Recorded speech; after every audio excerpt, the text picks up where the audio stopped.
not like other guys. I can tell that you have played it safe your whole life. So let's get naughty and break a couple rules tonight. Sneak in a movie no one will ever know, then run on private property and hold each other close. Beneath the moonlight, I've got a fun idea. Lean and kiss a cheek and gently whisper in your ear. Let's steal a car tonight. Commit a felony with me and drive until the sunrise. Let's steal a motherfucking car tonight. Young and alive. So let's commit some crimes. Hey, I like you. I got your flowers, let's get some coffee. Look deep in my eyes and tell me about your family. We can hold hands, then you can watch me shoot cocaine into my eyes and rock a memory. Let's steal some art tonight. What's a few Picassos when you're on a sexy date eyes? Let's steal some precious fucking art tonight. Young and alive. And cross some state lines.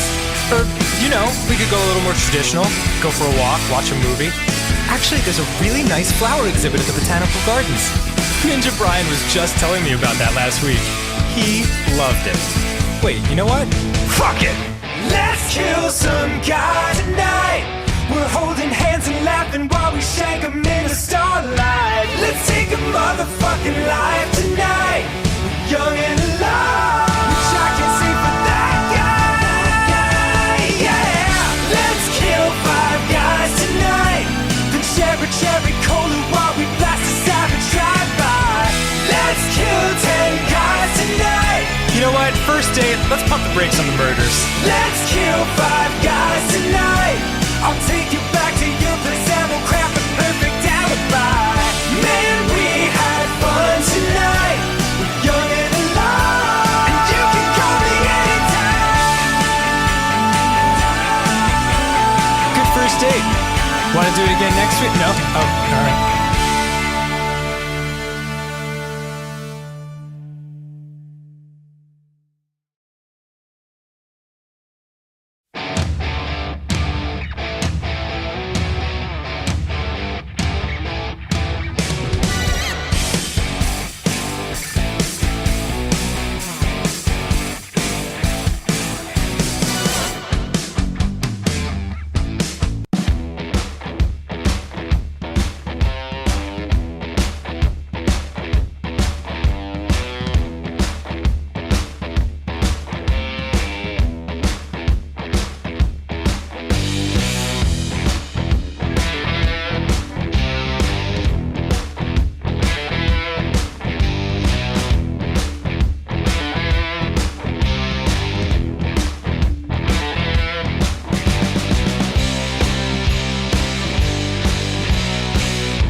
my house party. It's a giant mansion, baby. Don't slip on all my money. Yeah, there's a lot of models and some supermodels too.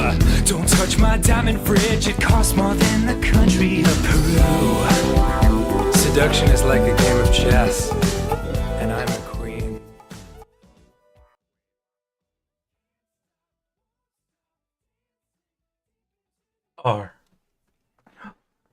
Are we live? Yes, we are live. Hello, everybody, and welcome to an exciting Saturday stream where today we're hippity hopping our asses into a nice, chill, calming day of Power Wise Simulator 2.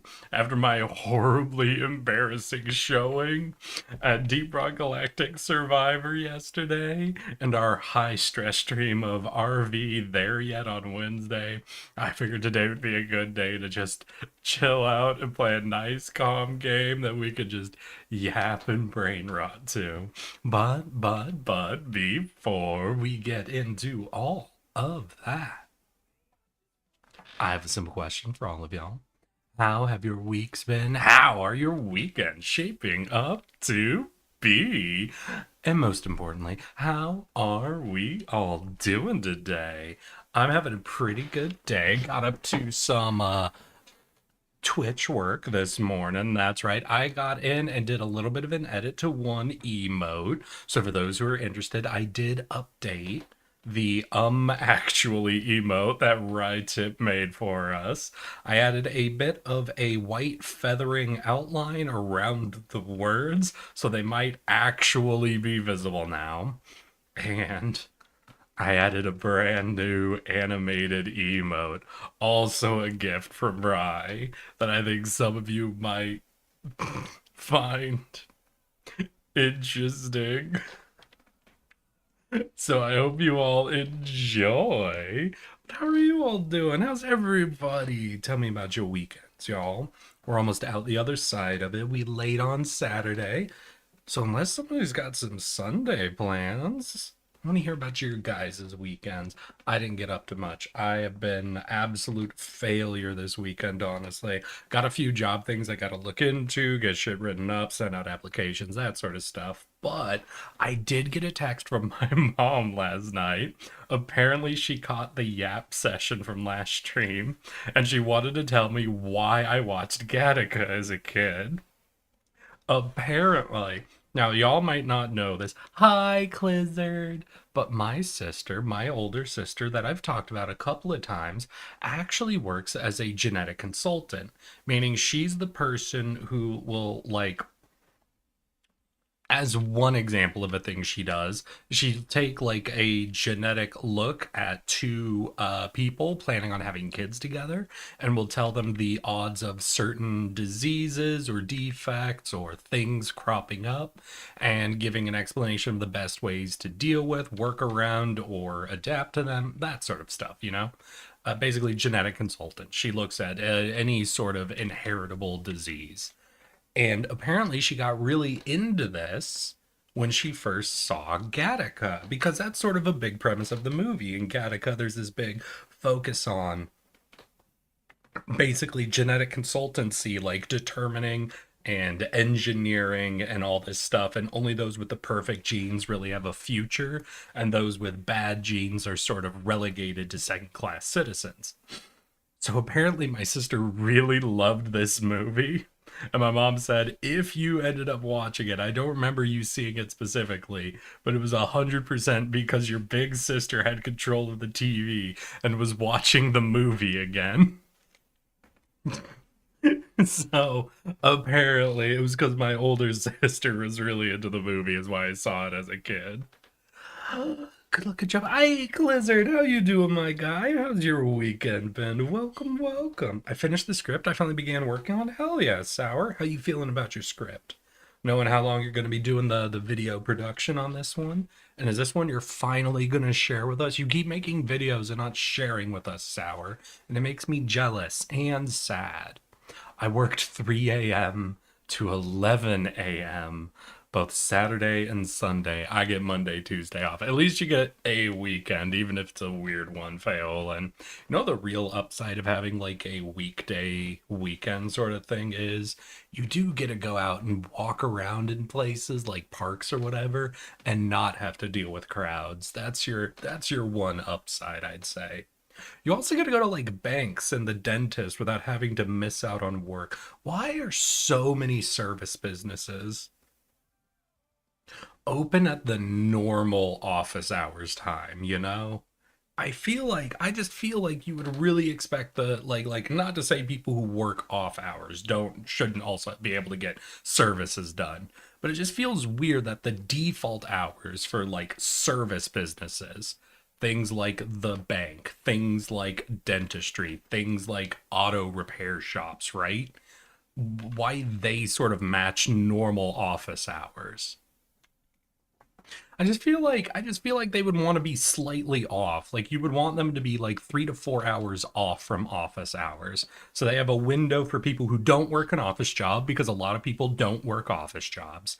And a window to hit the people that are working office jobs. Like I would figure they would put themselves, just off center from any of those sort of things. No, because that makes sense. Hi, Lotus. How you doing, my guy? How's your weekend been? Addicted to right, they added a new skill in RuneScape. There have been a few people I watched, a few different content creators who have kept saying the phrase, I need to go master sailing this weekend. And I spent a couple of days trying to figure out why everybody kept bringing up sailing. And finally I figured out someone gave me enough context clues to go, oh, that's the new RuneScape update. Which is funny because we were talking about RuneScape adding a new skill. I remember we were joking about them making a new skill for non-members that could only service members. Like something where it was like, yeah, like if we make fishing a member skill only, we make fishing rod crafting the new skill for non-members so that they can make it so that they can make tools for members to use. It is funny that we were joking about fishing and it ended up being a sailing skill. That's fucking hilarious. Nola Aw sour. My new job's going well. Hell yeah, Pheolin. Gonna try to get Monday, Tuesday off after Thanksgiving. I will do way more things than I expected, lol. Hold on. One sec. Thanksgiving date. The 27th. What day of the week is the 27th? So that's 5 days from now. Today's Saturday. So Sunday, Monday, Tuesday, Wednesday, Thursday. Is it always Thursday? Is Thanksgiving one of the days that tracks the day or tracks the day of the week? Because there's some holidays, right, that are like the day of the week, like it's the second yada yada of that month. I don't know. Oh wait, Ultima. I look okay. No. Let me clear my voice. Let me go for it. It's the fourth. It's the day of the week. Okay, got it. Listen, Lotus, I don't know which holidays at all are the specific day versus the day of the fucking week. What is it like? No, Halloween and Christmas are the day because they're always the same number. I think those are literally the only two holidays I'd be confident to guess. Wild. Nope, 4th of July. 4th of July is another holiday I feel. Cinco de Mayo, that's another one I'd be pretty confident to guess. New Year's? New Year's is another one. No, you're right, Little Pink. Little Pink's right. So let's hear New Year's, 4th of July, and Cinco de Mayo. Those are ones I feel pretty confident are the day and not the day of the week. Let's see. Wait. I love right. Ultima. No, I need to hydrate if I'm gonna go all out on this one. I've got you, Ultima. 1 second. What about Easter? I have literally no clue.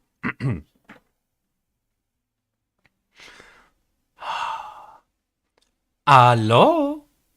How was that, Ultima? Because fuck you is the only explanation I've ever heard. Hell yeah. Chilling day off, so I get to sleep in. Nice. Man, I want to go master sailing, but in real life, I don't know. I don't know. I don't feel like mastering. I feel like sailing's much more fun when you haven't mastered it. I want to go get mediocre at sailing. Because the owner of the business can cosplay as someone with an office job. Little Pink, I'm afraid you might actually be a little right on that one, and that's real concerning. That's real concerning. Hey, Rye. Rye, have you noticed the new animated emote? Do you want to put up the new Actually, I also updated your actually emotes. So if you want to drop both of them, you could check out the new visuals we have.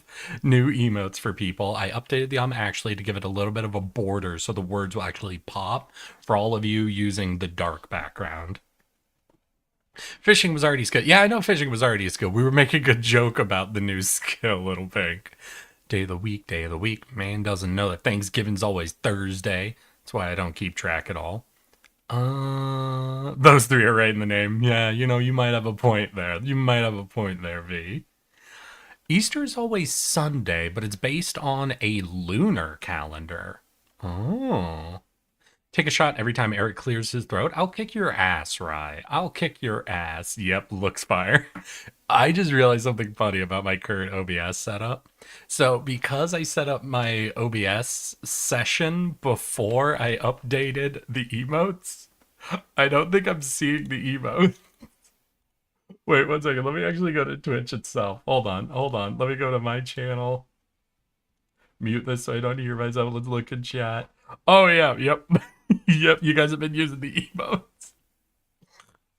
So my OBS isn't updated with the new emotes, so I don't think I can see them.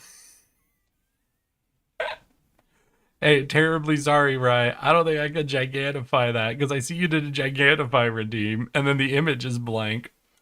And the new version isn't on my list of emotes for my OBS. What happens if I click the old one? Wait, no, what actually happens? Something went wrong. Okay, yeah, so sorry. I can't do that. Sorry, buddy. You're gonna have to pay the bits if you want to see it actually gigantic. Thank you, Little Pink. I appreciate you. Animated emotes are sub only. Can grab some for points, but not animated ones. V, are you telling me you're not subbed? Do you hate me, perhaps? Do you want me to starve? Do you perhaps not have Amazon Prime and a free Prime sub you could give away? St. Patrick's Day is a specific day of the month. Valentine's Day also. Mother's Day is always on a Sunday for some reason. Bad. Yeah, you tell him, Little Pink. I'll tell you I hate you. Oh, Lotus, you spoil me. I got no money and no Prime. That also costs money. True. Though Prime does come with other things, but that's fair enough. If you got to no money and you got to no Prime, I understand not having a sub. But if you had either of those things, I would be very upset. I actually don't own Amazon Prime, so I never have a Prime sub. Oh no. EGAT. But I'm glad to hear y'all are having fun. People setting up for Thanksgiving. I should figure out something I can do.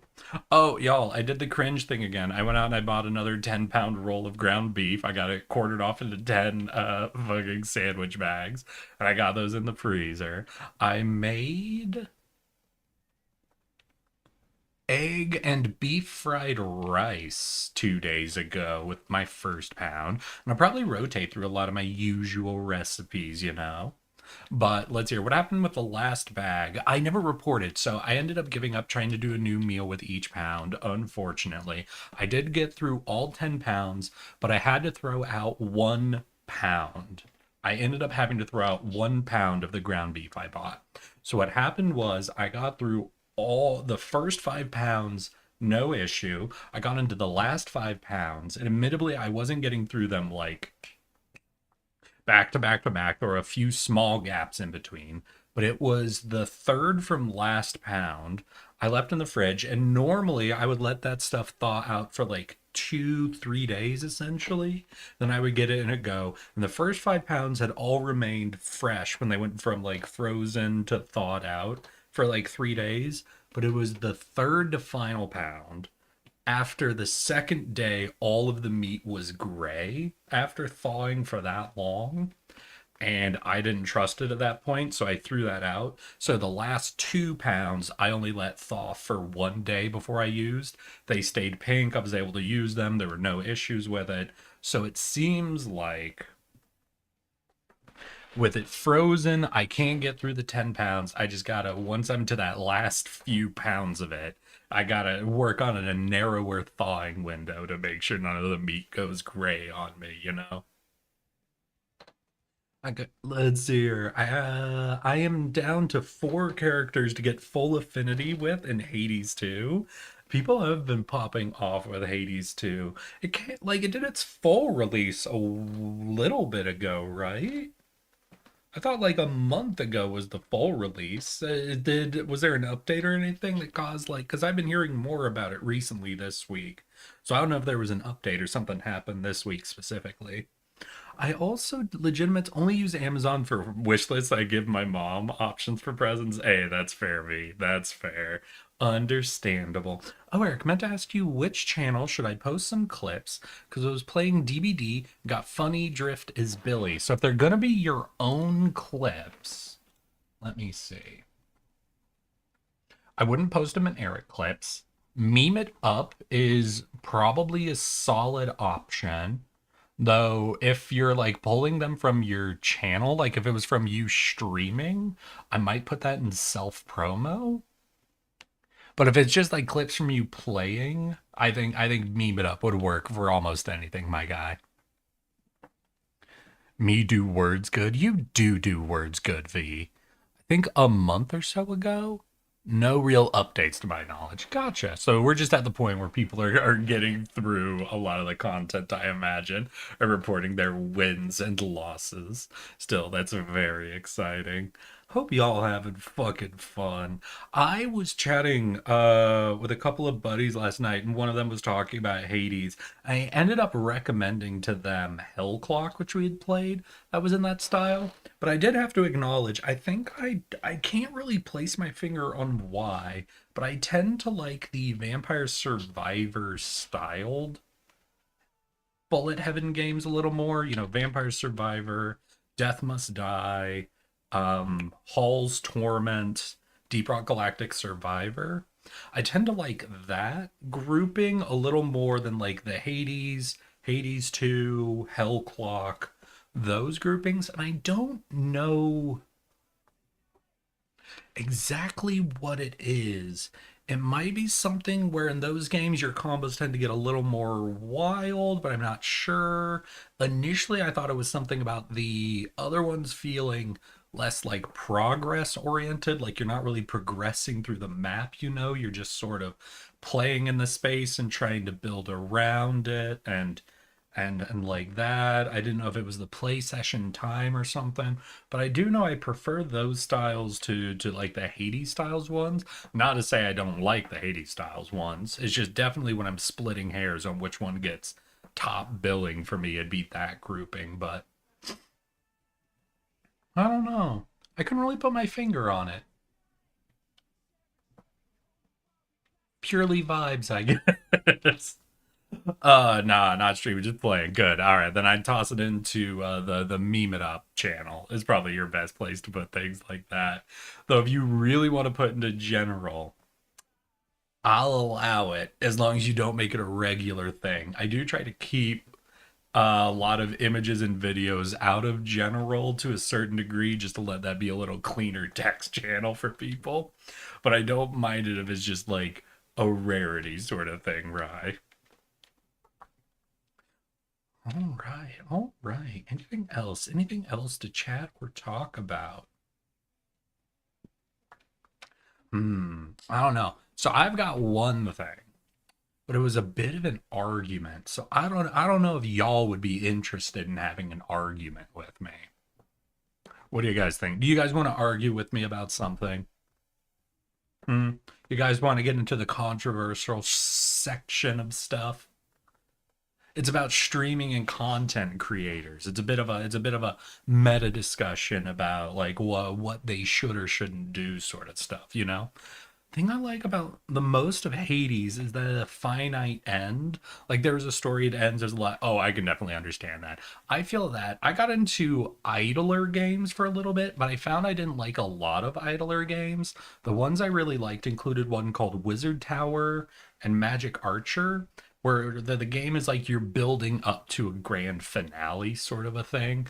I like the when my idler games have sort of that clear progression to like a finale and not ones that are actually just like infinite growth towards the next resource, towards the next resource, towards the next. I just like I like that I'm feeling I'm moving towards a goal in those, but I guess for the bullet heaven ones, I tend to enjoy sort of the infinite growth style there a little more. I do wonder why that is. Fuck it, we ball. All right, so this is gonna be an old one.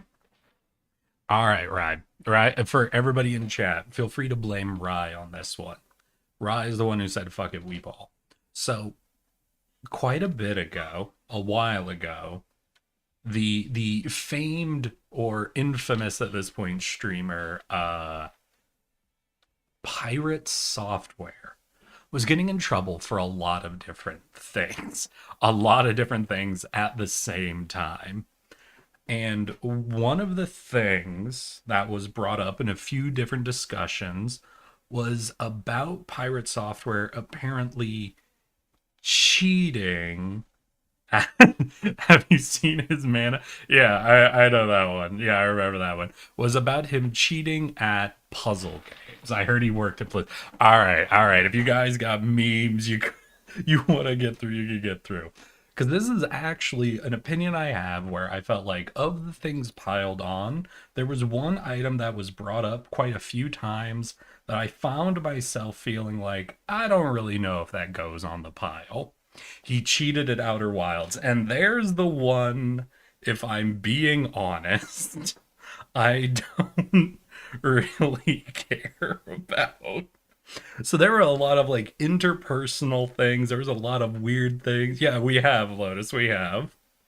We've talked about this. Not in I don't know if it was in deep detail with you, but it's just something that came up in a chat I had recently, more of an argument. But it was just something. And I figured, it was talking about streamers, so I guess I kind of wanted to get your guys' opinions on.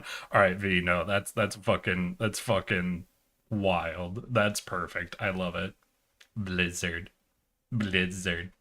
But it was sort of the idea that a streamer playing a puzzle game, right? Whether it's Outer Wilds, what was the other one that he's Animal Well?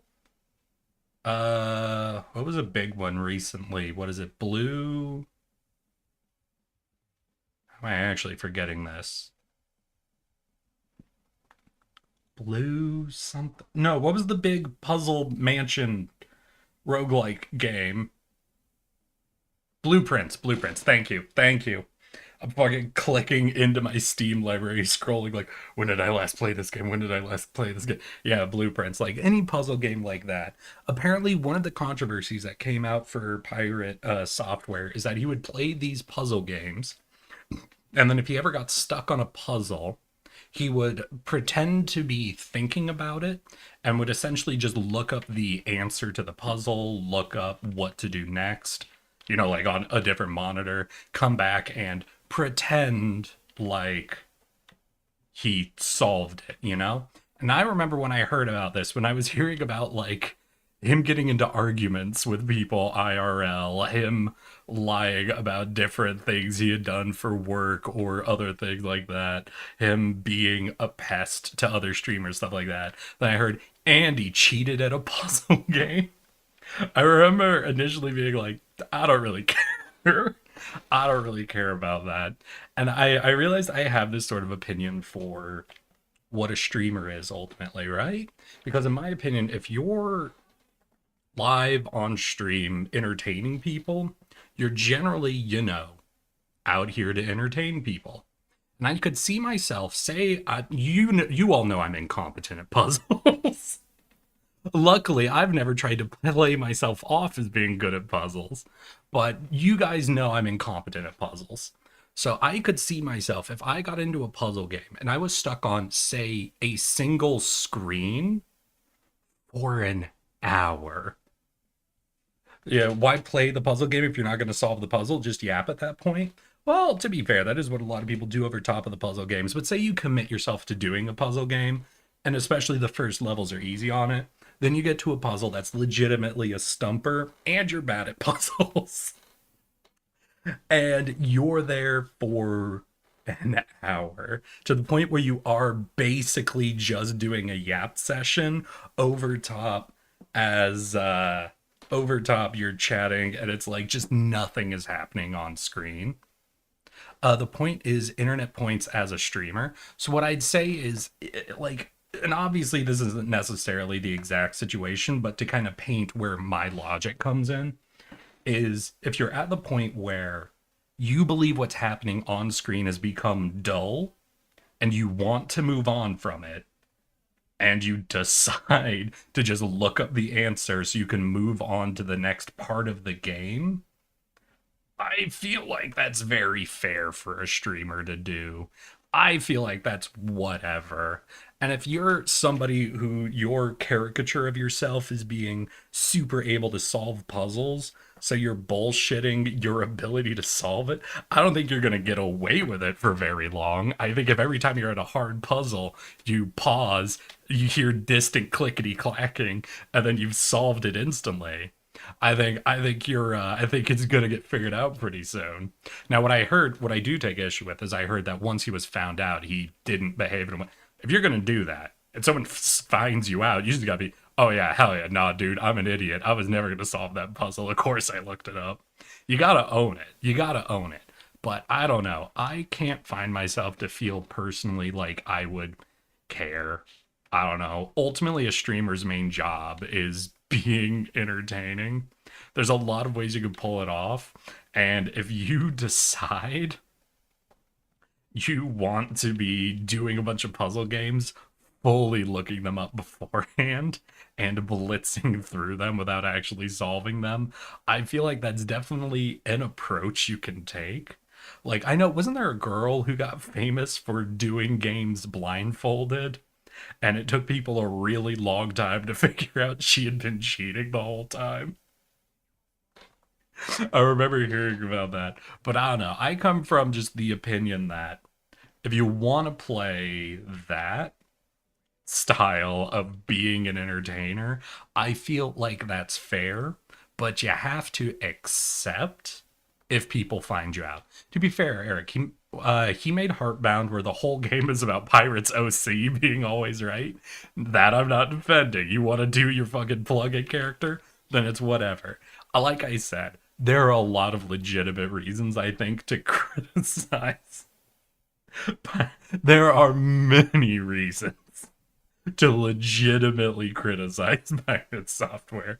I don't want that to be confused at all, in my opinion, on the matter.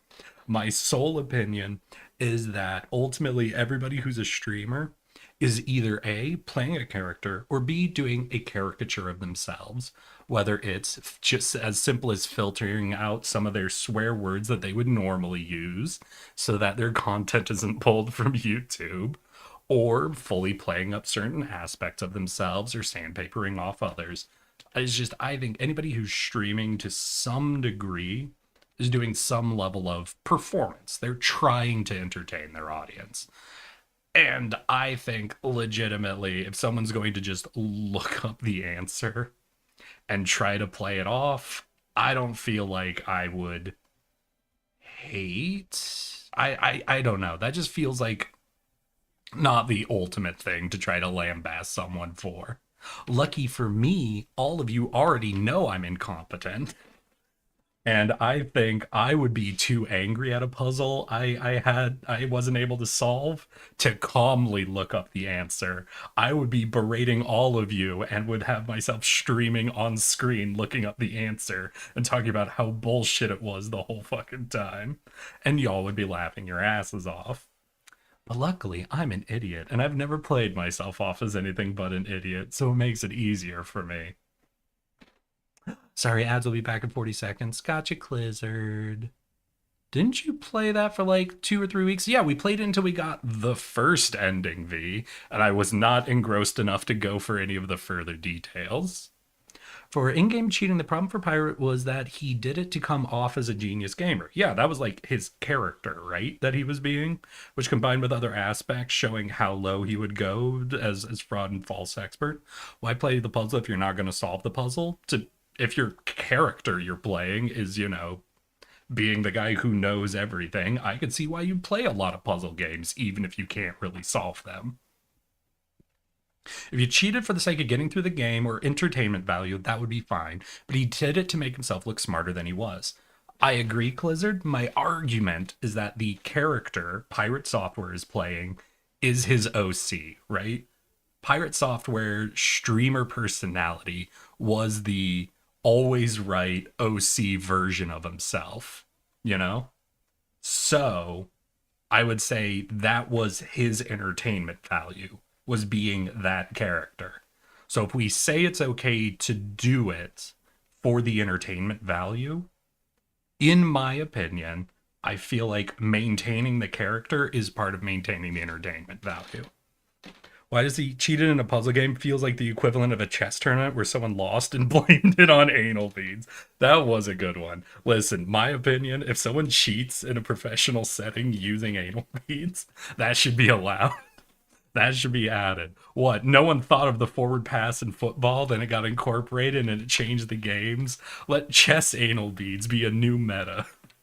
To be fair, like some of the puzzles in the game are bullshit, like all school point and click levels. You pretty much need to know about it beforehand. Yeah, so what I'm saying is, I guess the way to fully break down the opinion is I have no issue with someone who is essentially playing the character of the super genius, cheating at puzzle games so they can maintain that character. The point where I do take issue is where I heard he got found out and his response to it was less than cordial. Listen, if it, because at that point it's basically trying to make yourself your OC as opposed to playing your OC. If you want to play the OC version of yourself on stream, I say that's fine. If you're playing the character for the entertainment value, if that's your streamer personality, I say that's fine.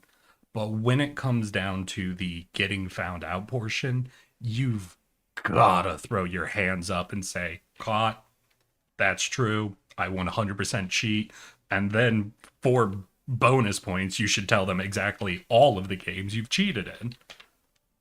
I don't know. But that's just me. I consider, streamers and streaming ultimately to be what? The point is the entertainment value, the conversation with who's on screen. Ultimately, I find myself very hard to care about someone looking up the answer to the puzzle and pretending like they solved it themselves.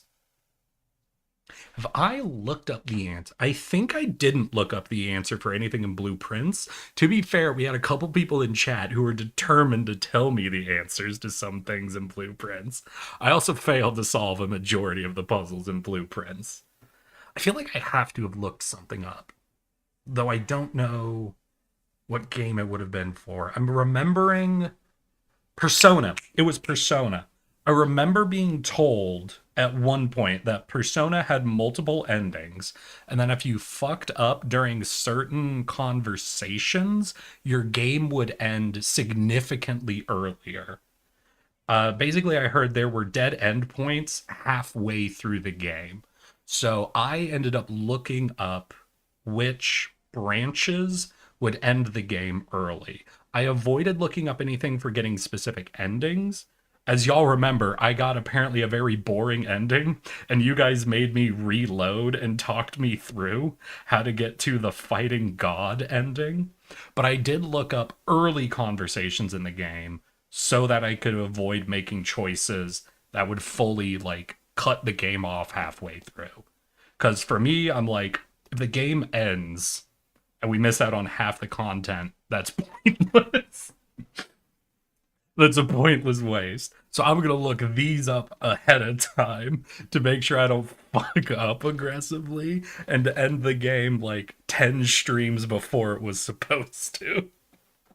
But then when we got to like the ending, I just ran it, and then you guys yelled at me and made me reload so you could walk me through the true ending, which I found hilarious. That did make me realize I could have fucked up on those earlier points, and you guys would yell at me and make me keep playing, which is very funny. Let's see here. To be fair, Eric, he made Heartbound. I read that one. Problem was that never was doing it to play a character joke. He was doing for basically, and it was the funniest, pettiest way he was doing his fraud. I don't know. I find it hard to believe just that he wasn't doing it to sort of portray his streamer personality, you know? I know I ain't going to YouTube because I'm worse than a sailor. Fuck yeah, right. Fucking get it. I already talked about that he wasn't doing to play a character. In my opinion, your caricature is your character. We're going and looking ourselves. He did say he's an idiot. Ooh, true. Wait, we are way back? Are we way back, Lizard? Wait. I'm not confident the character he portrays on stream is as much of a character. Well, it's definitely going to be a caricature, and from what it sounds like, he was mostly playing sort of his idea of a self-insert style character where it's me but perfect, which is a bold character to play. That is a bold character to play, but you know. Also, sorry for looping a bit in the chat. We were reading seems to be backlogged. Yeah, nah, because I'm talking so much, I'm having to read back through chat a little bit. Hi, Hyperbeam. How you doing, my guy? I need to play Persona. All I know is you use a gun to shoot yourself and summon a stand.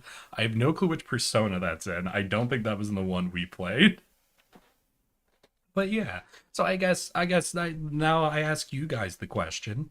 Hearing that I looked up some of the conversations in Persona 3 ahead of time to avoid getting an early game over, do you feel like I cheated at Persona 3?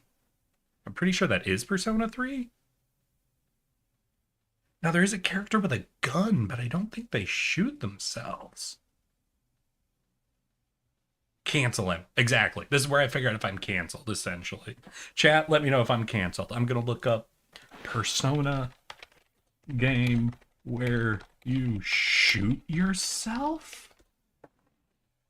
That is Persona 3.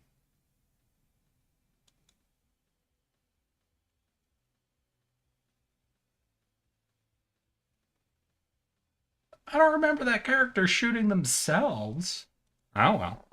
Persona 5 Royal is the one I'm playing. Hell yeah, my guy. Or is it Persona 4? Wait, I played Persona 4. I didn't play 3. I played 4. But it is in 3. And they do have a gun in 4. But in 4, I don't think they shoot them. I might be fully off the numbers at this point. Did you cheat at Outer Wilds? No, I did not cheat at Outer Wilds. I was constantly angry at Outer Wilds. I misunderstood one mechanic in Outer Wilds, and it made it very hard for me to calm down and enjoy the game. I didn't know until the very end of Outer Wilds that the timer stopped while you were reading. So I had a hard time playing Outer Wilds because I would be panically getting through puzzles, right?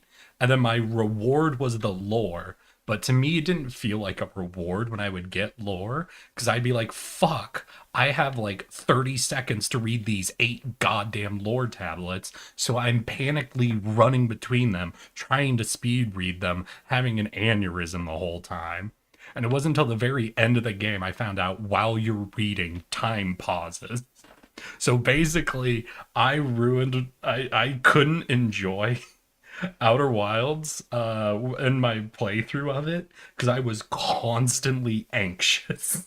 I constantly felt like I had no time and I couldn't enjoy stopping and reading the lore because I was so certain the round would end mid-sentence and I'd have to go back through everything. Eric, please play to get King that of the lore Bridge. again. It's like chess, but all the rules are different and the game is learning the rules and avoiding breaking them. But if you break a rule you lose instantly if you You're catch your fine. enemy Ah, cheating. thank you, You can Lotus. make one illegal. I don't know anything about 3, but from the memes I've seen, versus the final boss is gonna beat him with the power of friendship and this Glock I found. Yeah, I'm pretty sure that's what the Persona games are, is you fighting God, right? For the most part. Is you eventually fight God with a group of friends and a gun. I got the game Hyper Beam, and I'll check it out. Yeah, no. I saw the trailer on it. I see it's pretty much chess, but you have to unlock the rules. So I'll definitely take a chance to check it out, my dude. But today, we chilling out and playing Power Wash. How do we do on Yap? 52 minutes. Didn't cross the hour, so that's pretty good. And nobody really super argued. I must have been super convincing. I must have all of you 100% convinced of my belief then. Huzzah. And it's important for me to convince you guys, so now that means I can cheat at puzzle games in the future for all the puzzle games I'm constantly playing.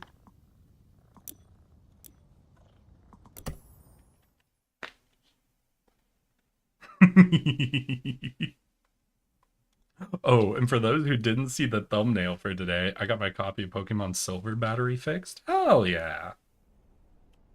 For those who missed the thumbnail, check it out. Could also cause I'm 2 brownies deep when playing modded Minecraft. I imagine that has an effect. You are fine in that regard. Let us know when you cheat. Well, then you guys won't think I'm a super genius, though. I gotta just pause, and then you guys hear loud, distant typing, and then I go, I've figured it out. What I'm going to do. Alright, no, okay, next time I play a puzzle game, and I am totally stuck at a point, I will loudly look up the answer and badly read it off. I'm 100% gonna go, I've solved it. So I just have to go to the hospital room and use the morphine bottle, and that'll be it. I've solved it myself, y'all. Oh my fucking god. I like how you yap for almost an hour before playing a game whose primary streaming feature is that it's calm enough to yap over. Well, to be fair, if I'm doing something like power washing, remember the rule, Little Pink. I could do 2 things at once. So I can power wash and yap, or I can power wash and read chat. But I can't power wash, yap, and read chat. So because there was a lot of yapping and reading chat for that last discussion, I couldn't be power washing. I can multitask as long as the tasks are only 2.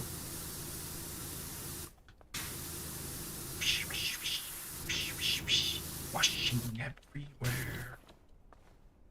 You know, I think my number one fear, just for any instance where someone is going to be like 100% no, this person can't do the cheating on a puzzle game, they can't look it up, I want it to be just 100% them, because I do get a personal feeling that that's setting up for some pretty aggressive levels of parasociality. I think that'd be my number one fear with presuming everybody who's streaming is doing it with 100% legitimacy.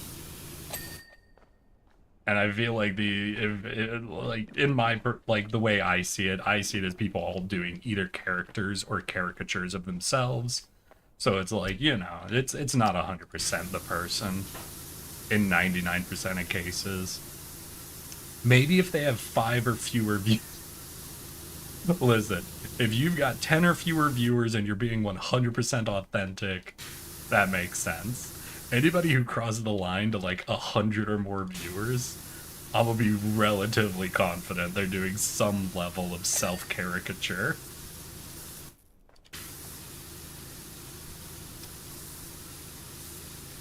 By presuming that, I never presume I'm seeing 100% the truth out.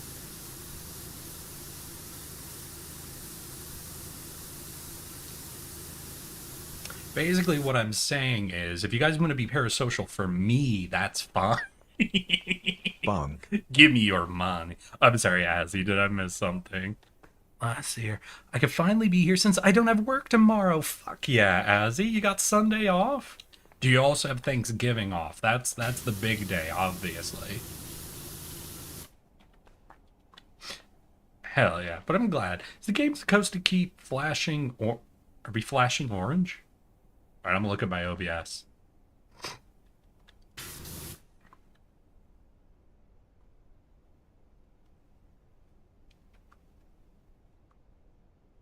Is anyone else in chat seeing orange flashes? Because looking at my OBS, I'm not seeing orange coming through on...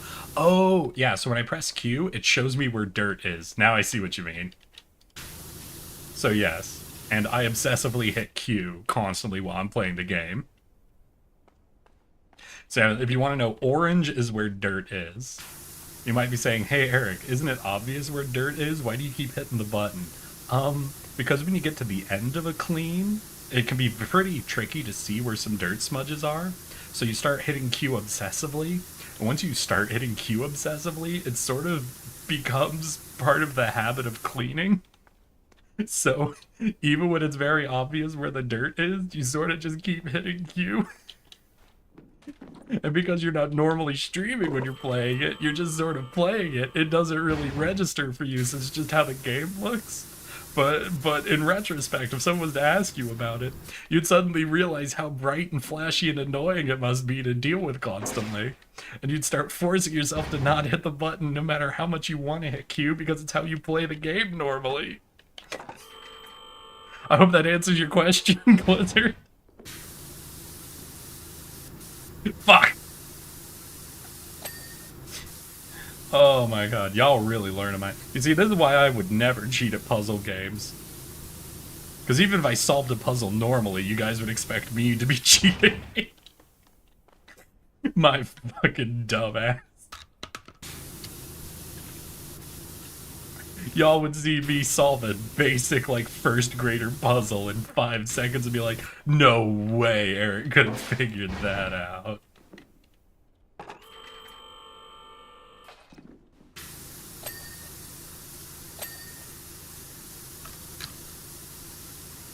Yeah.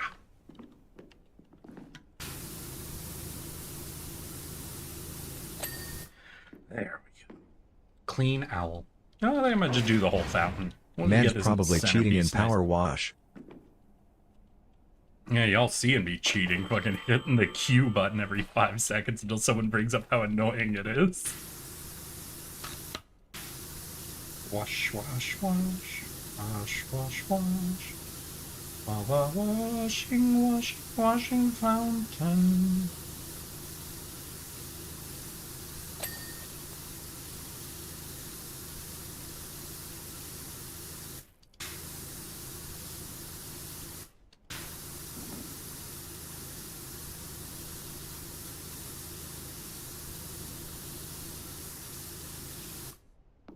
Yeah. The thing I don't get is how houses get this dirty in this game. Like, who shit is that explosive, goddamn? I know, like, the only thing I can think of, and this is if we want to engage in, like, the realism approach, is the only time I've ever seen, like, an actual image of a house or something that looks this level of filthy is, like, places after flooding.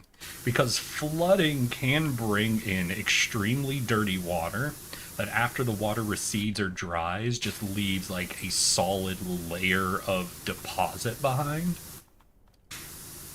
So I just go in assuming all of these places got 100% hurricane flooded, and we're coming in afterwards to clean them out.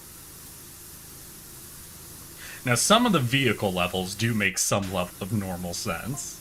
There's a lot of ways vehicles could be just absolutely caked in mud and dirt.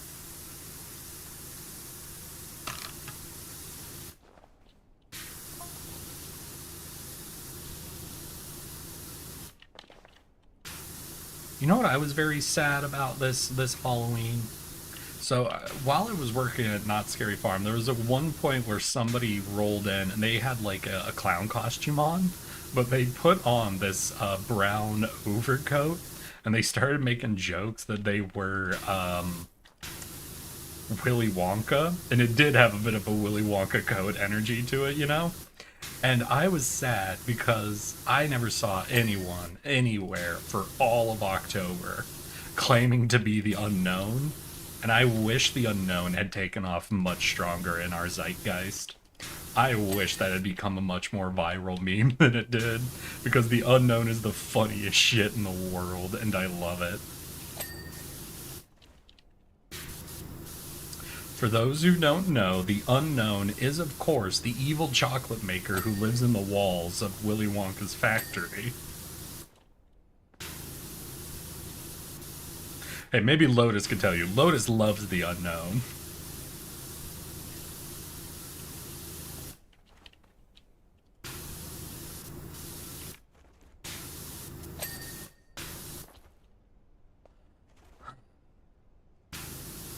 He did simple addition. Get his ass. Yeah, get him. The unknown is my goat. The unknown is the goat. He is the greatest evil chocolate maker of all time who lives in the walls.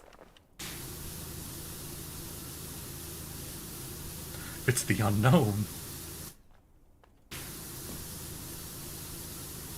What was that? Wasn't that like a whole fucking AI written event or something? There were like these people who set up this event and they like hired not enough people. And it was supposed to be just like a Willy Wonka or Charlie and the Chocolate Factory like walkthrough, and it happened Yeah, in but if it was a Scotland? hurricane, wouldn't there be broken glass and shit all over? There is shit all over. But, you know, I mean, I just said hurricane flooding, but, like, you know, hurricanes aren't the only reason places flood. Maybe it was non-hurricane flood.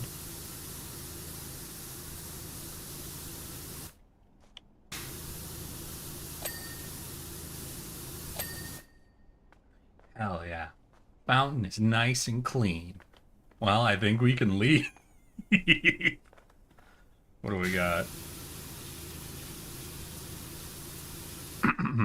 Elegance, fashion, style, chic. Oh, the store's closed. So is this like an abandoned mall? I'm not gonna see like the fucking garbage can giant rolling around, am I? That'd be horrifying. Oh my god, no, I was talking about this game with someone just a bit ago, and I remember them... Oh right, we were discussing Viscera Cleanup Detail 2, because I remember hearing about that like a year ago, and I haven't really heard anything about it getting worked on lately, and we're just sort of talking, and there is something, like, whether it was the crime scene cleanup or the visceral cleanups, like, I do love how clean the mechanics in Power Wash Simulator are, but there's just something about the vibe of, like, the murder scene cleanup games that I think I prefer. There's something about the energy behind that one. The intrigue, you know? That I wish Power Wash Simulator 2 had gone a little deeper into. I do like that there's some dynamic elements of the maps in the second game, but I just wish they had gone for like a horror vibe or something. I just love it. I get it, it's really not their vibe. 100% their game is sold on being the, you know, totally streamer safe, family friendly, 100% bright colors, rounded edges sort of game. But still, I would just love it. I hope Crime Scene Cleanup, whoever made that, made bank enough that they're going to make a second game, and that they go even more wild with it.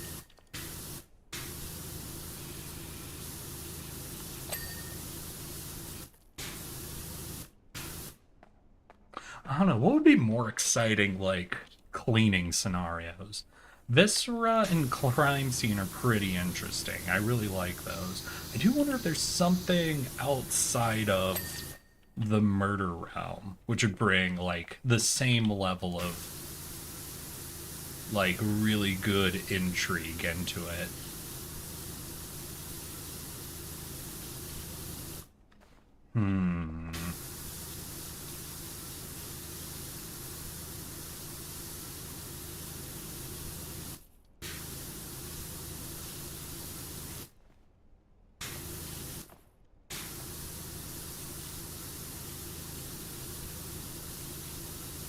Actually, no. Because if you really want to do cleaning, you need, like, pools. Cleaning up dungeons after a D&D party wipes it out. Ah, you want to play the Goblin fucking cleanup game. We did do one stream with that. But again, that still kind of falls a little bit into like the murder sort of, the, you know, blood pools and what have you. But oh my god. I was chuckling about that game because I realized I fully misremembered the name of it because of how the characters look. I remember that being called Goblin Maid Cleanup. But it turns out it's just Goblin Cleanup, and that caught me off guard, actually. Just because of the design of the characters, I'm like 100% that game was called Goblin Maid Cleanup. There ain't nothing there that ain't a Goblin Maid. And if they never add in any costumes that aren't maid-oriented, then I'll be upset. If that's just Goblin Cleanup and not Goblin Maid Cleanup, I better be able to become other types of goblins in that game. I'm gonna be a barbarian goblin, wizard goblin, succubus and goblin, sex with a goblin. What game? Goblin Cleanup? Is it just called Goblin Cleanup? 1 second. No, I can look this up. Goblin... Let's see here. Yeah, it's just called Goblin Cleanup.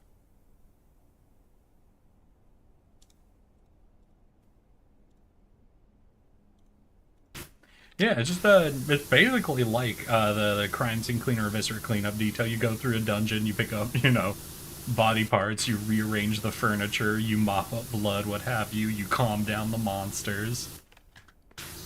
Interesting game. I only played the early access. I have not gone back into the game since the official release came out, but it seems to be a bit of a collab game. That might be an interesting one to pick up the full release on and maybe play with some peeps. I don't know. In the early access, they didn't have the customizer unlocked. So I didn't get to see much of the goblin customization. So it might be worth it. I don't know. I'll have to check the actual price tag on it. The game was ultimately pretty simple from what I saw in the early access. Obviously, the early access is going to be like the most narrowed down of the mechanics. But unless they have a lot of really unique things they didn't show in the early access, the game is a bit on the simpler side. So I might have to really check the price tag before I decide to get the actual full release of it.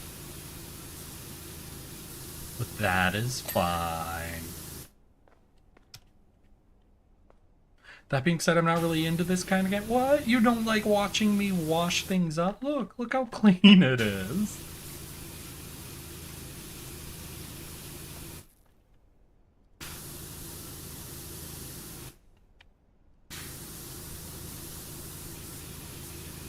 Look, it was dirty before and now it's clean. You don't find that exciting?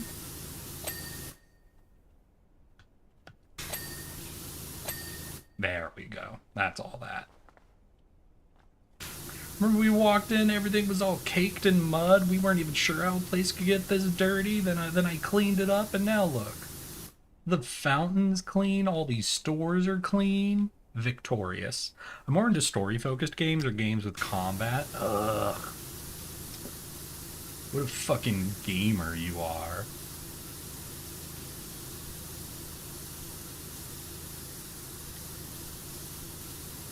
Duh, I was digging up old controversies at one point the other night. I'm wondering, do any of you guys remember when Larian Studios, the people who made Baldur's Gate 3, did the post where they made a character using people in the character designers like most common choices, and they got upset when they ended up with, I think it was a human cleric with almost default visual settings. And they were like, we gave you guys demon eyes, demon tails, and all this stuff, and you guys just made a human? What the fuck? And it was like, homie, fuck you. I love playing human fighters in D&D.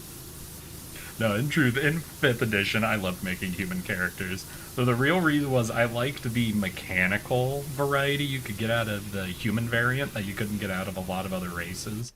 Because with the human variant, you get to start with a feat, and feats just have a lot more uniqueness to them depending on which ones you grab over like different racial attributes.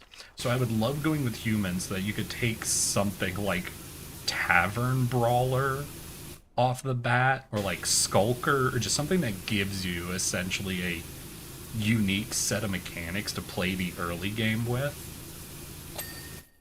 So I was always obsessed with playing humans in 5th edition.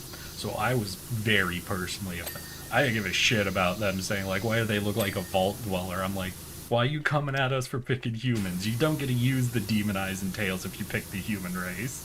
Fuck off.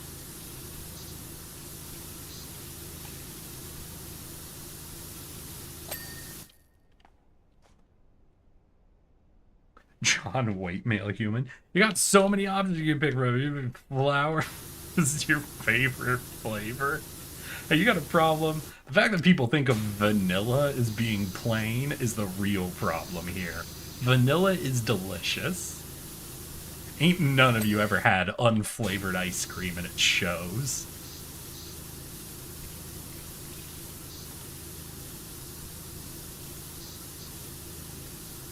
No, what was it? There was a time like a year ago where I got really into eating yogurt. And to keep it like low calorie, I ended up getting this like big ass bag of an artificial sweetener. I think I got like an aspartame sweetener, right? And I fucked up the first time, not realizing how much sweeter than sugar aspartame was. But then I figured out a good balance for it. But once I started sweetening the yogurt with like an artificial sweetener, there was a day where I got the mix perfect, you know, where it just became very sweet. And I took one bite of it, and suddenly all my childhood memories of Go-Gurt hit me as I realized this artificially sweetened yogurt tasted exactly like the child's Go-Gurt I had as a kid. I'm like, oh. Because I know Go-Gurt wasn't using artificial sweeteners, right? It was just sugar. And I'm like, oh no. Oh no, wait. If Go-Gurt tasted as sweet as this does, and they weren't using artificial sweeteners, they were just using sugar, how many calories are in Go-Gurt? Oh my god. It was just a horrifying realization. I should get yogurt again. I'm gonna have to find somewhere I could get like aspartame. I'll see what I can do.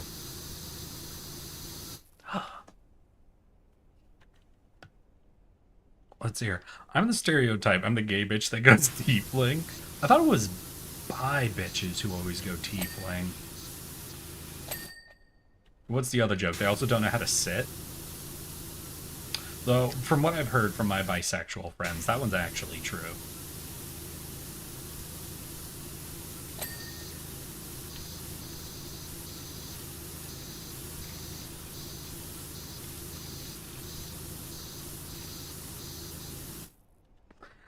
Gotta go. Have an awesome one. You have a good one too, Clizzard. Have a good rest of your weekend. Bye. That was the emos that are tieflings. No, emos just go rogue or warlock. Actually, no, the min-maxers go warlock, but that's for completely different reasons.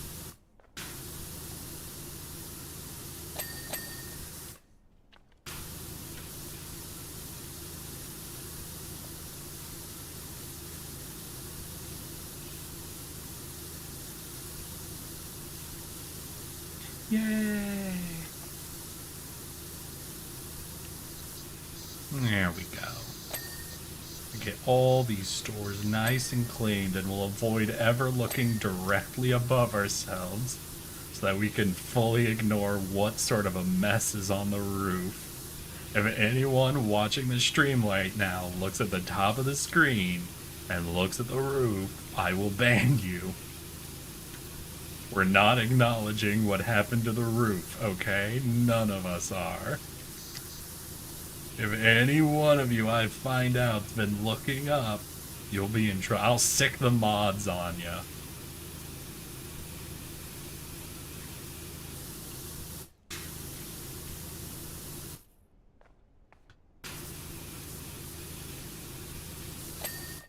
How we doing? Oh.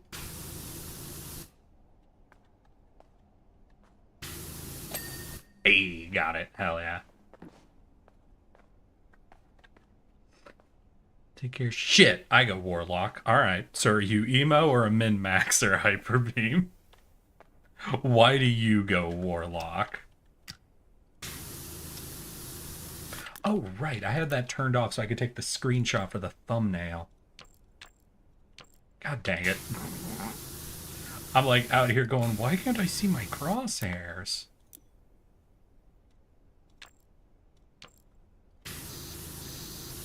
I don't know if I'm going vertical or horizontal right now, god damn it. There we go. Whoosh, whoosh, whoosh, whoosh, whoosh, whoosh.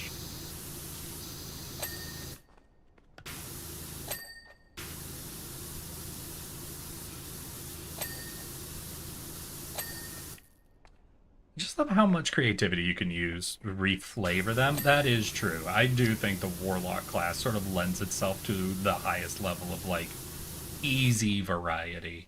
Almost every class I think you can farm a lot of variety out of, but Warlocks are, I think, have more just obvious variety lined up with how they work.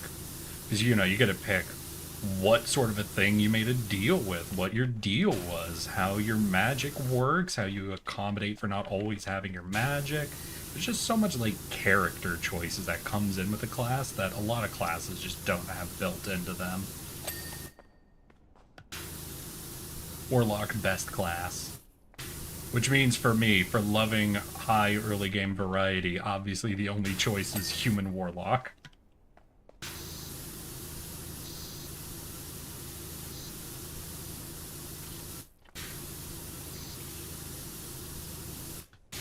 Unfortunately, historically, I'm one of those forever DMs, so I've had very few chances to really build a lot of fucking characters. I do have a ton of them saved up and ready to go, in case one day I get into a game. Actually, I don't know if they're saved anymore. It's been forever since I've been on fucking, what is it, D&D Beyond. So I might have lost some of those, because I did make them back when I was doing, like, my 4-year campaign. And in the midst of that, I actually paid for D&D Beyond's, like, gold membership. Because if one person has gold, everybody gets to share all homebrew creations from a campaign with each other. So it made it very easy for us to share our homebrew creations, where I would be the only one who has to pay, and then everyone would get full access to it. So, but it also gives you unlimited characters. So if they took away unlimited characters outside of gold, I probably have a lot of characters that just got auto-deleted once my gold ran out. I'm currently playing a Kenku that's less Edgar Allan Poe and more Goofy Crow. I have a bad history with Kenku characters. Lotus, who I don't know if he's still in chat at this point, is the only player I've had, I think, who's really tried to commit to playing a Kenku.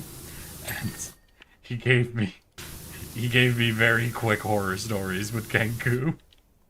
For those who remember me telling the story about a character trying to solve a puzzle by stabbing one of their teammates, that was Lotus as the Kenku. And the number one phrase he kept repeating the entire session was death or glory. And it was horrifying.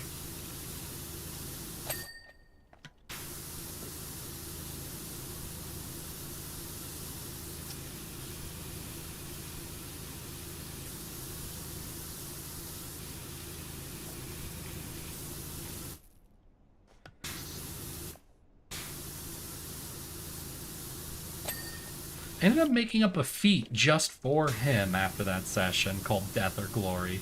No, one thing I did love doing is making features that would make use of characters' hit die. So in D&D, you have this thing called hit die, which are basically the die you roll whenever you heal. But most classes only ever get to use them after rests, you know? And if you're doing a long rest instead of a short rest, you also get all of your hit die back. So characters very rarely, depending on how you, unless you're doing like marathon fights, where you're intentionally making it so your players only get short rests for a long period of time, rarely will ever actually run out of their hit die. So I liked making custom rules, and I made a feat for Lotus's Kenku called Death or Glory, where because they were rogue, whenever they landed a sneak attack die, they could exchange one of their hit die to add additional damage, or it was basically fully giving up opportunities to heal to try to deal bonus damage in one attack. And we agreed if he'd actually run that character for very long beyond the one shot we did, he would have 100% gotten that thing killed. Gotten it killed so fucking quickly. There's just something I like. There's just something I like about letting players trade away safety for damage. And the idea of getting more ways to use hit die was always very interesting to me. What was it? I found myself, whenever I was building homebrew stuff, the number one, the big things I saw as patterns emerging was trying to figure out more uses for hit die, more ways to exchange risk reward, and more reactions. I found myself very frequently trying to figure out a way to get players to do more reactions, to give up opportunity attacks, essentially. I found something very interesting about players being able to use their reactions for a lot of things, and balancing that against just the stable, consistent power of opportunity attacks. Which was a big design thing for the homebrew class I made, Shades. They make a lot of use of their reactions, and it's very interesting. Players tend to really like it at first, and then there's a point where they actually realize how much it hurts not being able to opportunity attack, and they really start balancing it out. But I find that to be such an interesting balance, because by default, most people in D&D, the only thing they use reactions for is opportunity attacks. So finally, like, being able to think about your reactions more frequently, I found to be a really cool change up in the game's balance.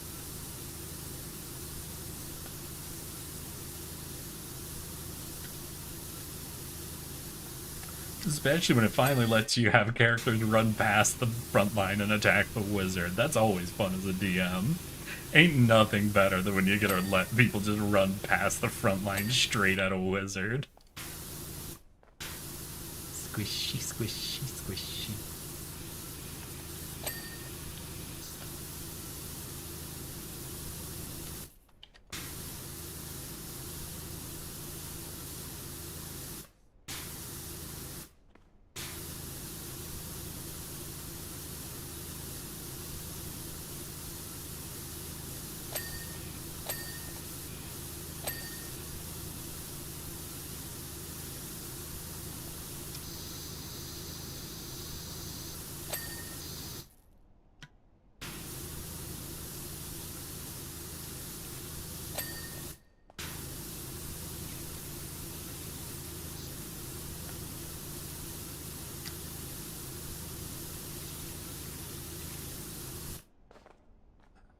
How we doing? Beelining to a wizard in combat is the equivalent of rushing the mound in baseball. No wait, I did play baseball as a kid. Huh. I forgot I played baseball as a kid for a second there. But I did t-ball, I think, for a couple of years.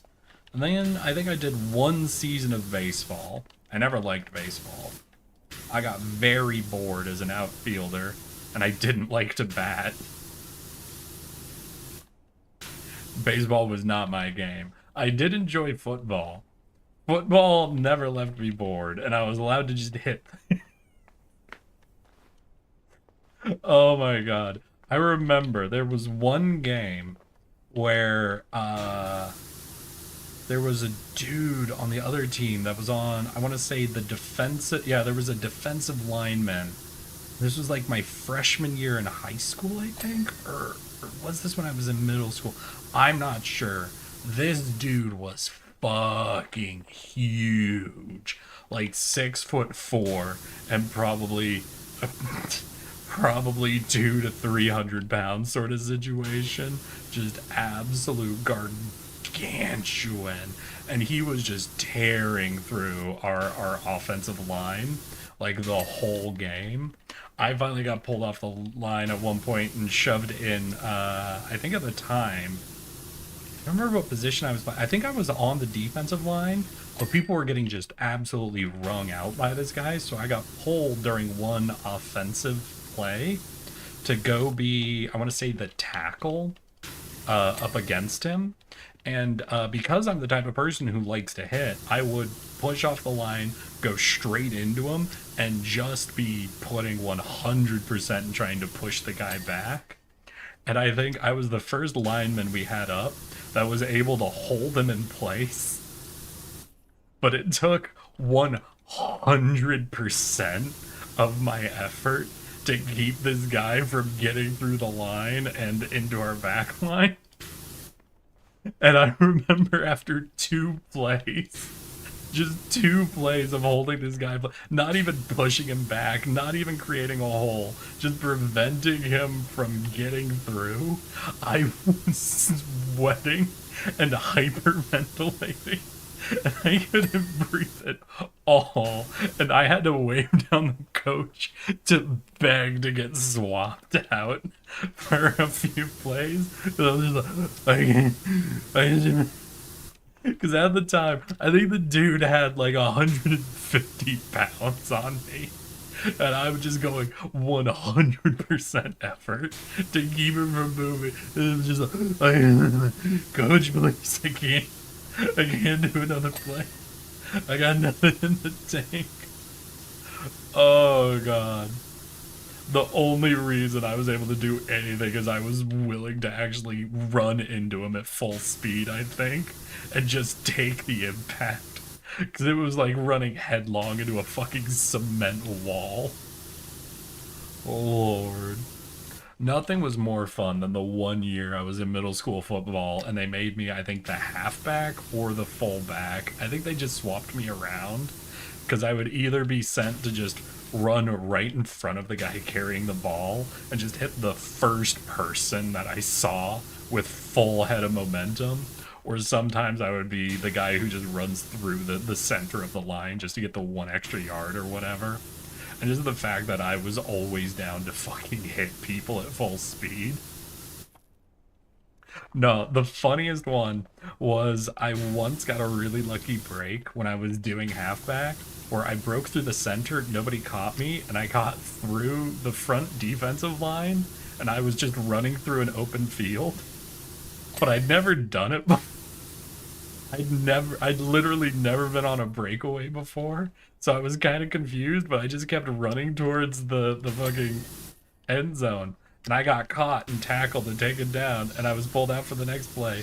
I ended up talking to my dad, and my dad was fucking laughing, and I asked what's up, and he's like, I understand, like, when you're in the play, you can't see what's happening, but that was the funniest thing I'd ever seen. I'm like, what happened? He said, you broke through, and you were running, and you ran straight into the safety, the guy at the very back of the defensive position, and you just laid him out flat on the ground. And I'm like, wait, I hit someone? He's like, yeah, you just trucked through someone and laid them out flat. And everyone thought you were on a breakaway, and you picked up to full speed, and then everyone realized your full speed was like half of everyone else's. So someone eventually caught up to you and tackled you to the ground. But it was just this fucking moment, and my dad couldn't catch his breath from laughing. He was like, you just fucking tanked through everybody, but then you had no speed at all. So they caught you on a breakaway. Like, oh, okay, I gotcha. So I was always very willing to hit, but apparently my top speed was not very good. I do not have a high top speed. I accelerate very quickly so that I can have maximum impact. But we do not have a lot of headwind to get. Holy shit. And then I broke my arm 3 different times playing football, so maybe that's the counterbalance to that. Yeah, because it was freshman year, I broke my arm for the 4th time, and my parents decided I don't play football anymore. And I said, fair enough. At that stage, I did not argue the point. Hey Eric, remember how I was yapping about scorpions a while ago? I actually don't think I fully remember. Catch me up, Hyper Beam. I only know rushing the mound in baseball because of a TikTok of a couch? I'm gonna guess coach teaching 9 to 14-year-old baseball, and there's this kid, no matter if he hits or misses, he rushes the mound. Oh, shit. My kid's going places. Mostly the mound. Plan on getting 2 Asian forest scorpions. Hell yeah, my dude. You like picking up all the gear now, or you got the order placed, or what's going on?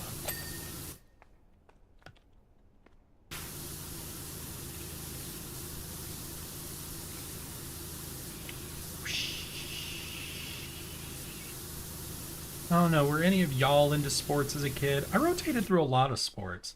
I played soccer for a little bit, was never huge into it. I played basketball for a few years. The one element I loved in basketball was how easy it was to annoy members of the other team just by saying their name over and over again. That was fun. I got fouled a lot in basketball. As a kid, I developed a method where I learned that because people playing basketball like to say the person's name before they pass to them to get their attention. And because we played a man defense in middle school, I remember I would wait till someone would say the guy I was on's name, then I would just keep saying their name over and over again. I'd be like, oh, hey, Damien. Damn, Damien, you missed that shot. Hey, Damien, I think he's trying to throw the ball to you. Hey, Damien, you having fun today? You enjoying basketball? How long you been playing basketball, Damien? Hey, Damien, why aren't you answering my questions? Damien, what's going on? And on more than one occasion, I would get straight up shoved by the guy. And the number of times I gotta shoot free throws for no other reason than saying the dude's name annoyingly was unreasonable. Unfortunately, I was not very good at free throws. I'm a dip. I need to sleep. It's almost 1 a.m. for me. All right. Take care. Enjoy yourself. Next stream, remind me to show you the animation. I'm sorry I can't play today. OBS opened after I updated, or before I updated everything. So unfortunately, I can't do the emote for you. 300k channel points. Wait, what's up, Sour? Oh, you hit 300k? Congrats, you fucking gremlin. You dragon order of channel points. One day I'll figure out how to get y'all to spend your points. One day. I thought I had you all with orphan blood, but no. Wasn't enough.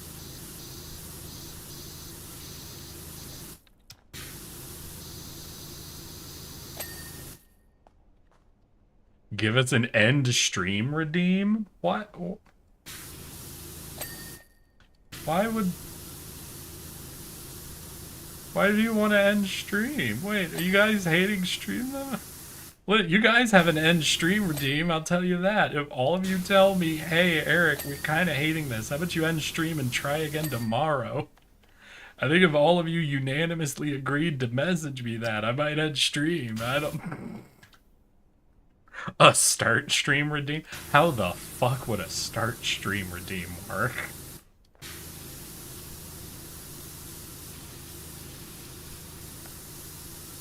Here's the problem with the start stream redeem, right?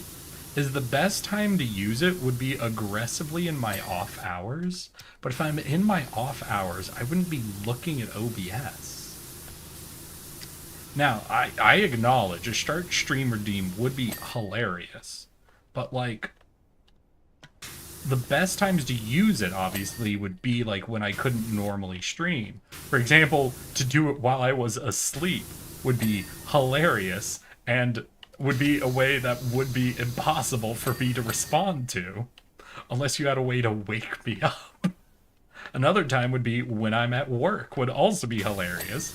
But if I was at work, I wouldn't be able to leave to do. So I agree, the concept of a start stream redeem would be hilarious, but also the funniest times to use it would be impossible for me to know it's even happening. Yeah, they'd have to Discord message me and hope I'm awake or not out of the house. Honestly, Hyperbeam, it sounds more like you want to do a sub. You know, that sounds a lot more like a subathon than a redeem. Oh god, it has been, I think, 2 years since I've done a subathon.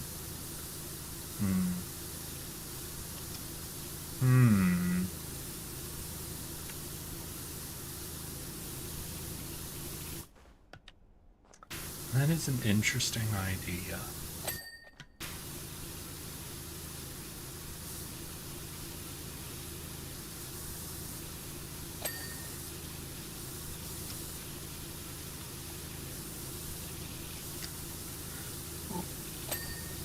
Ooh.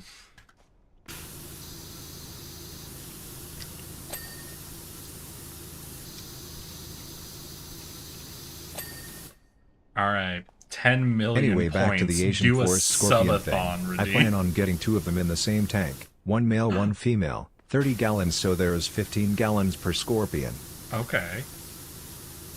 Are scorpions particularly horny creatures? Do you need to do anything special to take care of scorpion eggs? Are scorpions likely to eat their own young? All of these are important questions. Not particularly. Boo. Boo to the non-horny animals.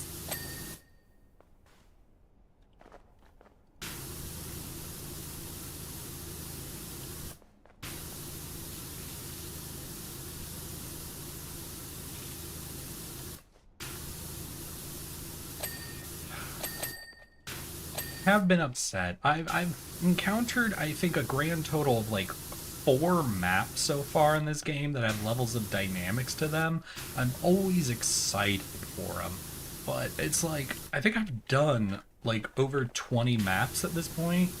For only, out of 20 maps, only like 4 of them having dynamics. Really feels like they came up with a cool new thing to do in this game and didn't make a lot of use of it. They don't lay eggs, they give live birth and can have up to 100. Scorpions give live birth to over 100? Oh. Yikes. That's terrifying.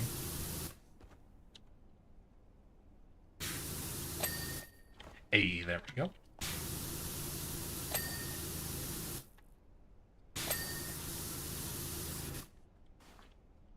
All right. Well, in my opinion, this mall looks perfectly clean. And we definitely don't have to look up at the roof for any possible reason. There's nothing that could possibly be on the Cannibalism roof. is common among scorpions, however, especially right after the mother gives birth. God damn. The dynamic stuff might be more used in Inevitable DLC, maybe.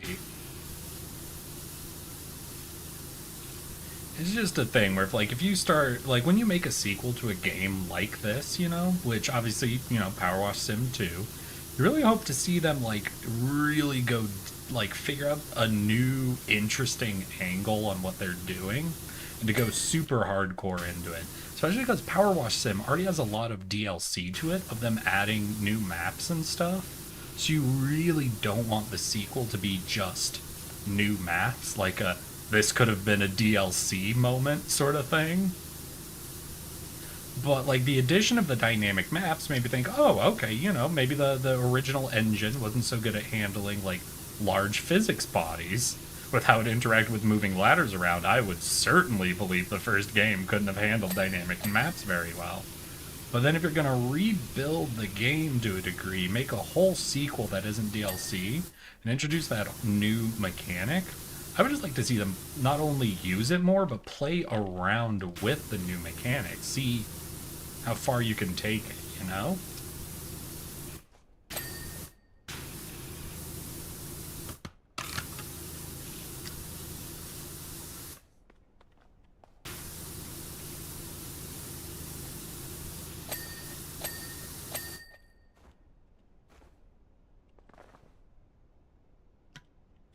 This counts as that same wall. Okay.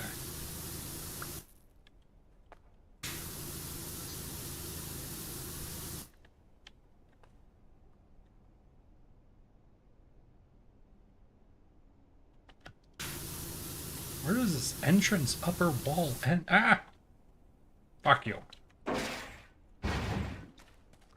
Mission 4 Scorpion, deadliest predators are... Hi! TNT Kiwi? I'm sorry, do you have a different YouTube name or a different Twitch name? Because I do not recognize TNT Kiwi off the top of my head, but welcome, welcome. In case you're new, hi, I'm Eric. Yes, that one. I'm a bunch of little tardigrade who likes to play video games. And today we chillin', yappin', and power washing away all of the cringe brain rot of the world. Mostly talking about my middle school sports for some reason when I think about it. Wild. Wild how we went from talking about pirate software to me in middle school playing basketball. Hi, YouTube. Yes, everyone in Twitch chat, say hi to YouTube chat.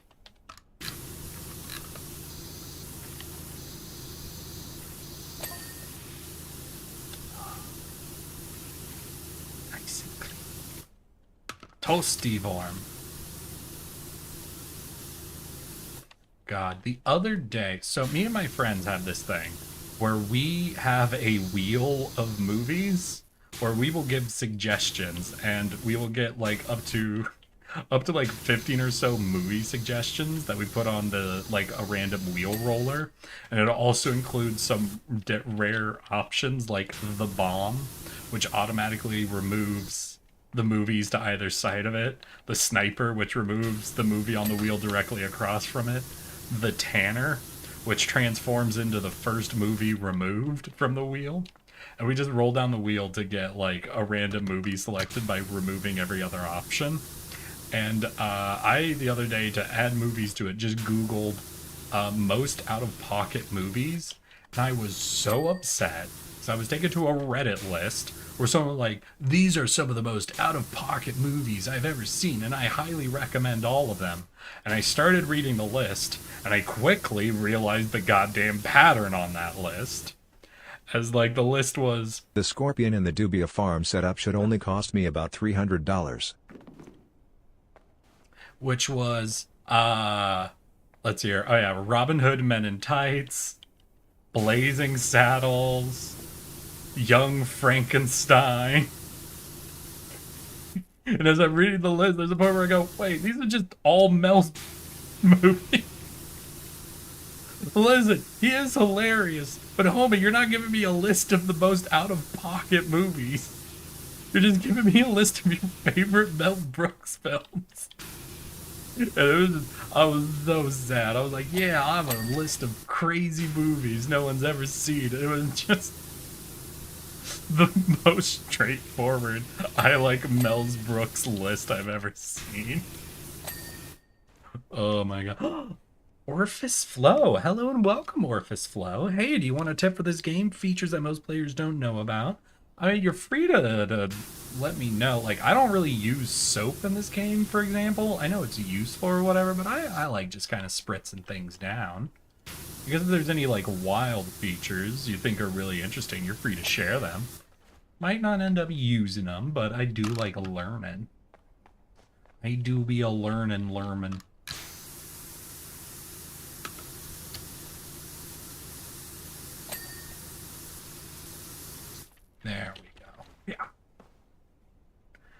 Nice and clean. This sounds like a Mel's Brooks. Yeah, that's what I'm saying. It was like this. The funny part is I don't think it was. I think it was somebody who really didn't understand what an out-of-pocket movie meant. But no, we did end up watching a movie that I do not recommend because we were just looking at like a list of films on this one streaming site at one point, and there was one that was called, I think it was called, oh fuck, what was it? Oh fuck.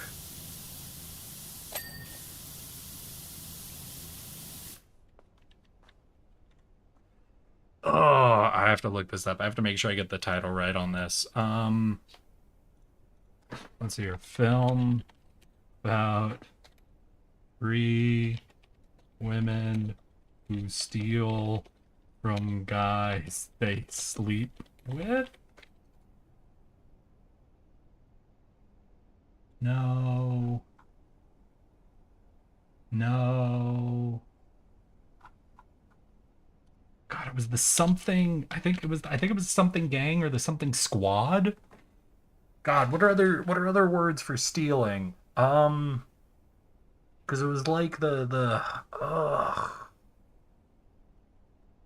it's like the something squad.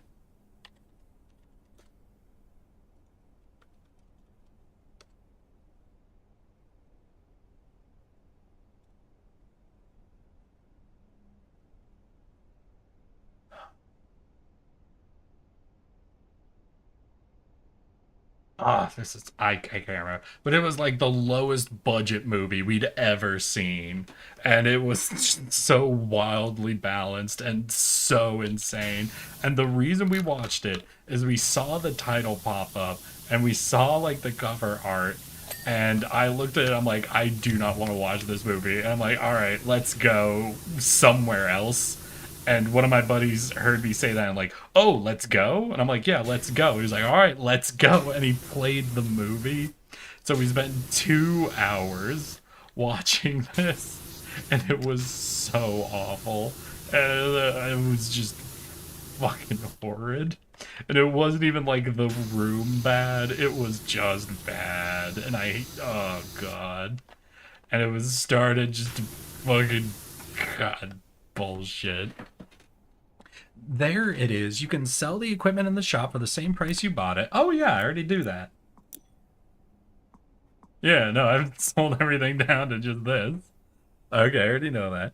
So you could try different power washes freely and get the money back from the ones you've replaced already. Yeah, I know that orifice. I made a game from scratch. TNT, what game did you make from scratch? And is it like an itch.io game or what up, homie? And how did you find me? How did you find me to promo your game? Who are you? Halt! You have violated the law.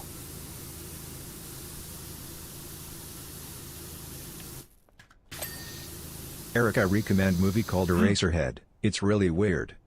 I have heard of Eraserhead, but I feel like that's a very well-known movie. But let's hear.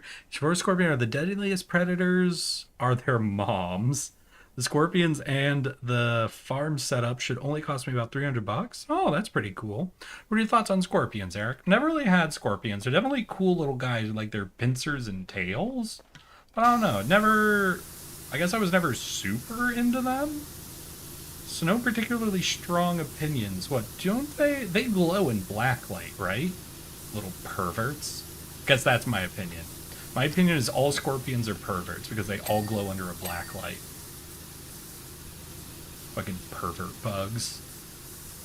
Yeah, of course their main way of attacking is by pinching people. Fucking pervert bugs. A lot of people don't actually know that. I find the previous power wash with the triple nozzle better than this one. The triple nozzle? Oh, that you get for like completing... Is that completing the game? No, you got that before the last map? Or was it in the last map you got the triple nozzle? I'll be honest, the triple nozzle annoyed me so much. I was not a fan. I could understand how it's technically better than everyone, but it annoyed me. After going the whole game with like clean planes of washing, just the triple nozzle fucking drove me insane. It did not inspire joy.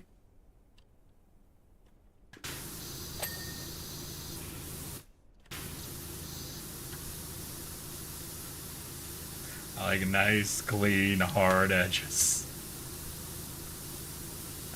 Cleaning in perfect parallel.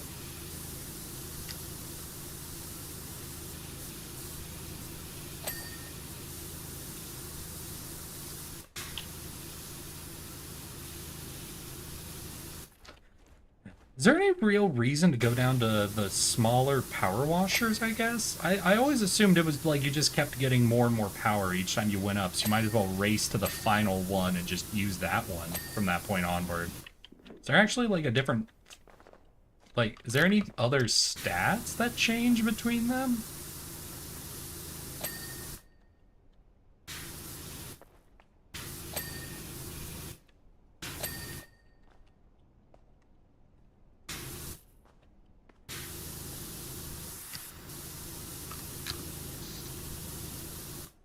Pirate versus Fishman. And what kind of game is Pirate versus Fishman? TNT Kiwi. UV light is actually very bad for scorpions even though they do glow underneath it. It's literally burning You them. could just buy it in this one? Wait, you can buy it?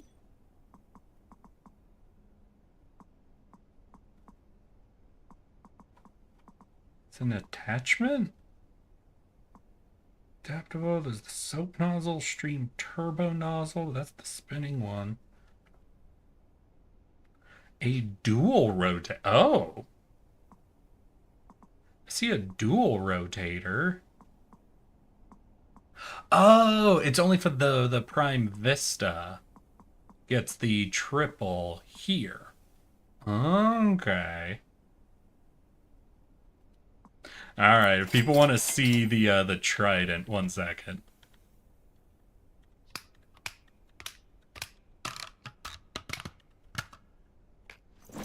Oh, right, you gotta... Wait, that? There we go.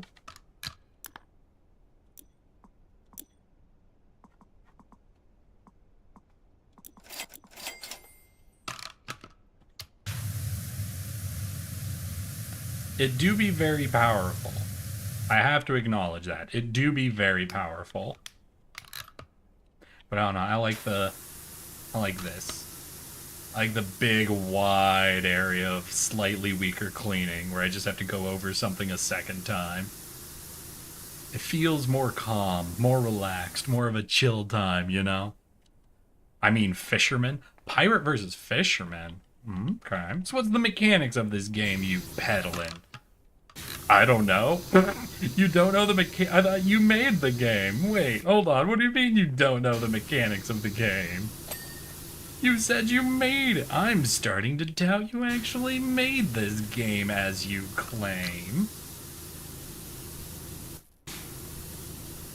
Unless this is like a Portal is a first-person shooter sort of problem.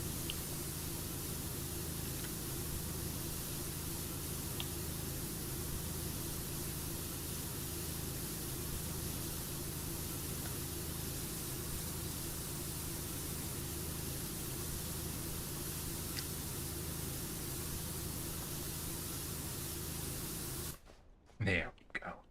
Nice and clean. Bouncy bounce.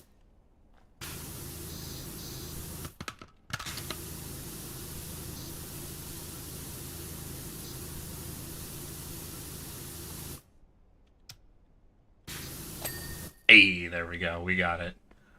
I want to take a look around, see how we're doing. We got, obviously, the entrance. We got the very roof. We got this side done. We finished up that side. Now we're entering into this alcove where we'll have to get all these sides. We've got a mural. We've got then this whole alcove left. God damn. UV light is actually very bad for scorpions, even though they do glow underneath it. It's literally burning them. UV light is mostly for short-term being able to spot them. Okay. Yeah, of course it's bad for them. It's revealing to the whole world how much of perverts they are. If I was as much of a pervert as a scorpion, I wouldn't want people to be able to spot me either.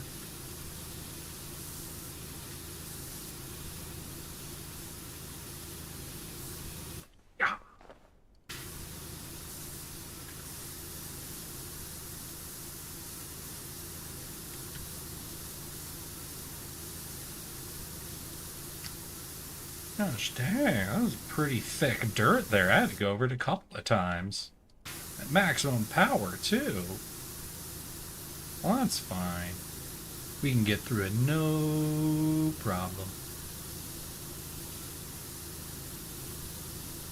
No is 2D. Alright, so TNT Kiwi. In response to my question, what are the mechanics of the game? The mechanics are is 2D. Understood, buddy. I'm very happy to hear that. I'm very happy to hear it is an is 2D game. That's my favorite game mechanic. Oh, I'm sorry. That's just too funny. That's just too fucking funny. Holy shit. What other things can you tell me about the game?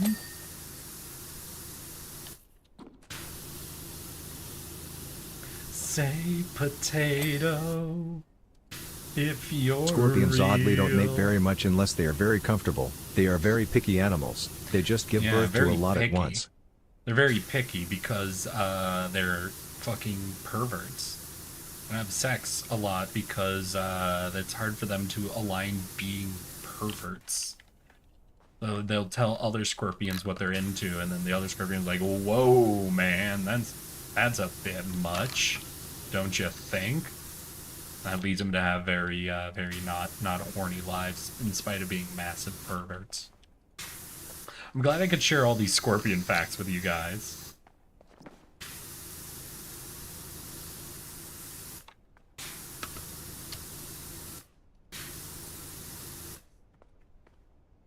Is like an oddly game fighting. Hey, TNT Kiwi, I need you to know I love the way you describe games. I need you to know I am the biggest fan of your description of games. What's your favorite game, TNT? I'm really curious. What's your favorite game?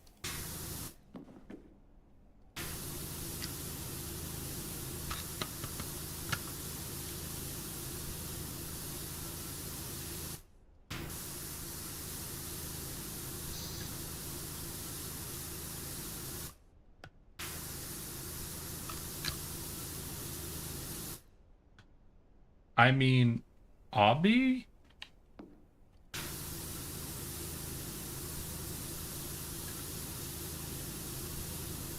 OBBY? Obi. It's an Obi game.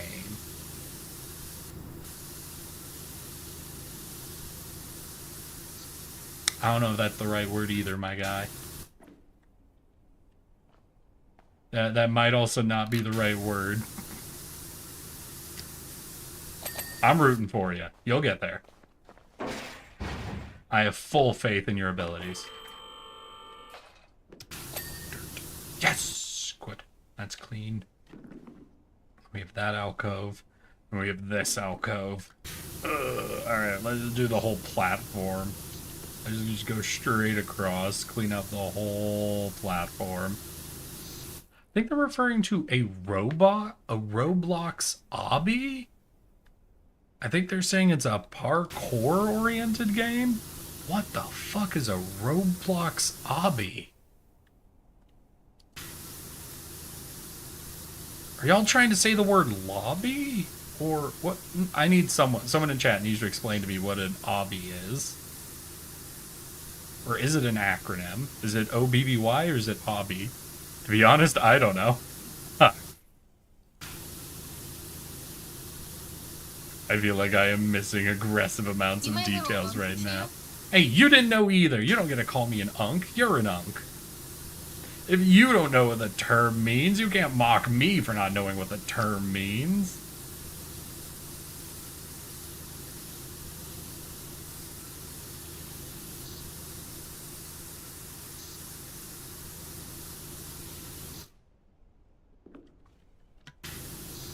I'll kick your ass. Mods. Shave this man's asshole.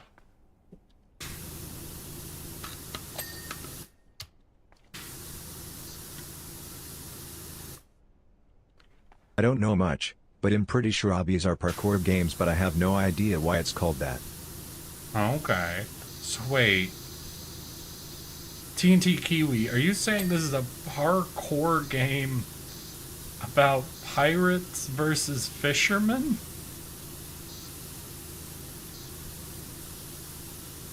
Because if so, I'm very confused already.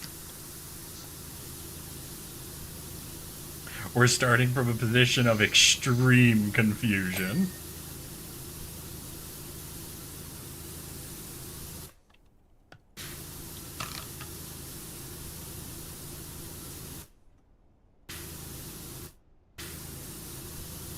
Gosh, I'm trying to remember. There was somebody a long time ago.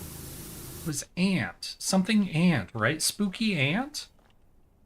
Who showed on stream a game they had been building. I feel like I haven't seen them in forever. Like, I haven't seen them streaming or chatted with them or anything. I wonder if they fully, like, Obby is an obstacle course. Okay.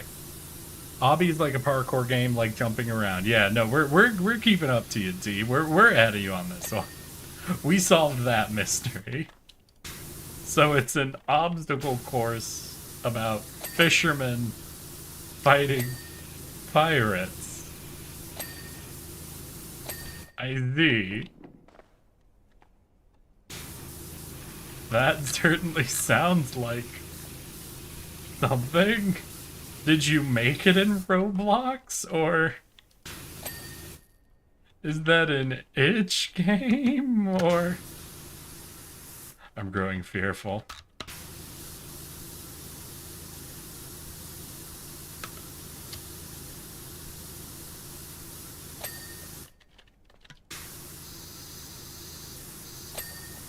I'm growing very afraid that someone has shown up to try and push their Roblox game.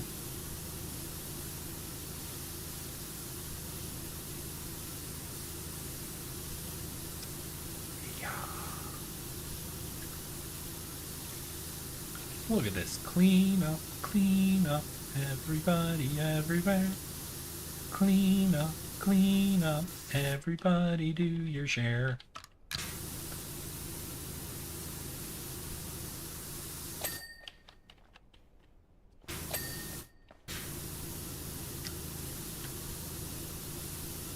There we go. Nice and clean. Scrub it all away. I'm personally confused about how that works. Yeah, I'm hoping to get more details. But D&D is very slow with providing the exact details. But I'm sure they'll get there. I am thrilled enough to hear it out.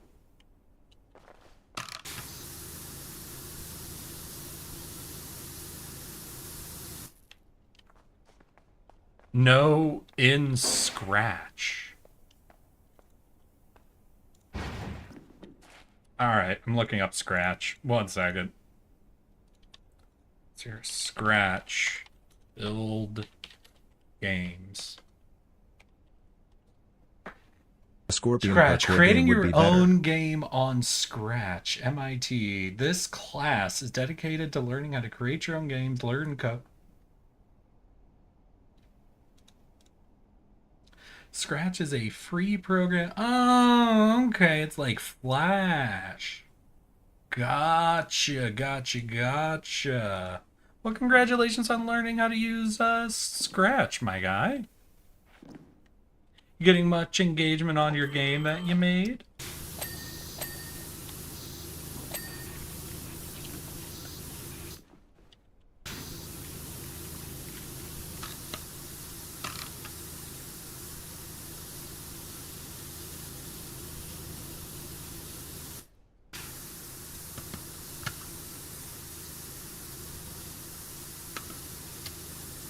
It's gonna be very hard to learn how to program.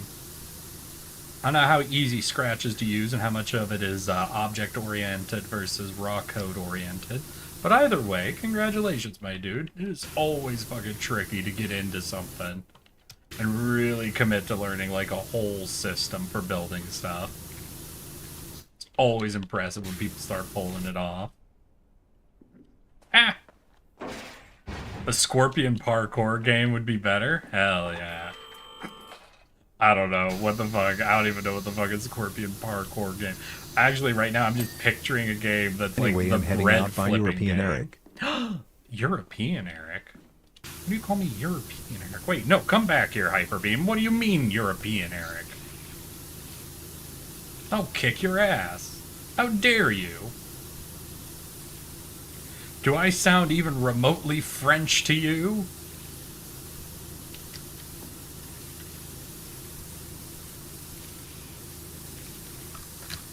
Bye. Take care, Hyperbeam.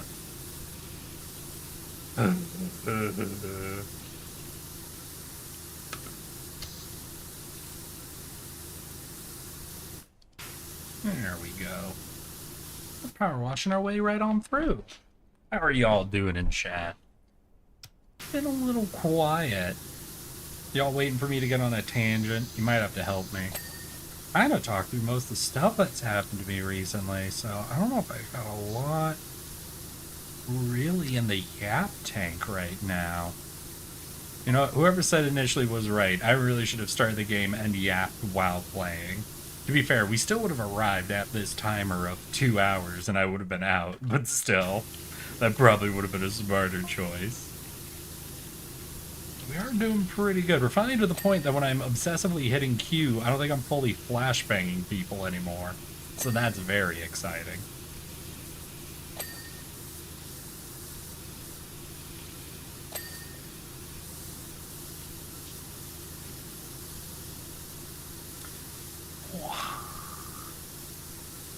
Chillin' and boolin'? You're boolin'? Can't believe it. I have boolers in my chat? Unforgivable. How dare you bool in my chat?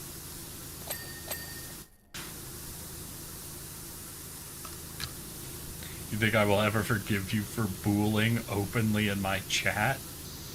You think that's something I accept here, Ultima? You're a mod. You should be setting a better example for everyone than booling in the open.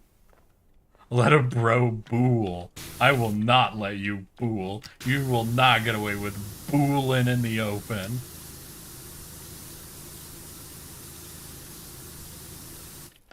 You might be allowed to bool in the privacy of your own home, but not here. Not in my chat.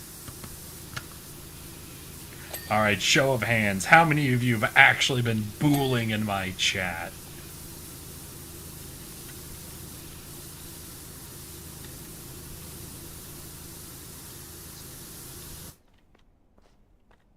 This place is a prison. I'm simply protecting you. Protecting you from the worst addiction of all. Booling.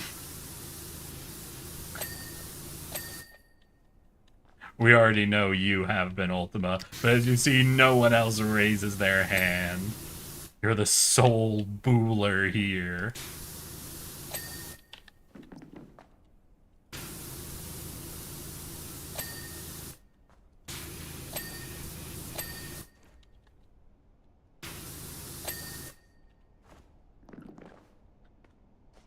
How we doing? Okay, we got one more window section here. We've got 2 more over there. Then we just got all the roof space. We're almost done with our very first wash of the day, y'all. We'll get through this. We will survive. And I know I'll stay alive. I got all my love again. I got all my again. I will survive. I will survive. Yeah.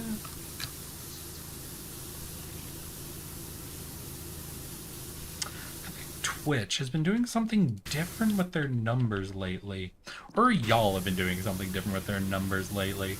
Because I have noticed, for my past like 5 or 6 streams, occasionally when I look over at my viewership number, it'll shift around pretty wildly. There have been multiple streams where it'll go up to 16 for like 5 minutes, then go down to like the usual 10 or so. And I don't know if that's people suddenly checking me out, but I'm not seeing like the equivalent shift in number of people chatting, you know? I know Twitch has been like doing changes with how they're counting people versus not counting people, trying to deal with bots and what have you. So I am really wondering if something is shifting around at this point. Because I've seen it on several streams in a row. It's always this odd shift in viewership. So I don't know. If any of you have been following people that have been noticing something similar, let me know. Because it doesn't seem to be matching normal viewership shifts, you know? Twitch works in strange ways. Very true. Very, very true. That's true. That's true. That's very true. No, that's true. YouTube too slow? I'm sorry, TNT. Like, is it lagging? Is there just an aggressive delay? What you mean YouTube too slow?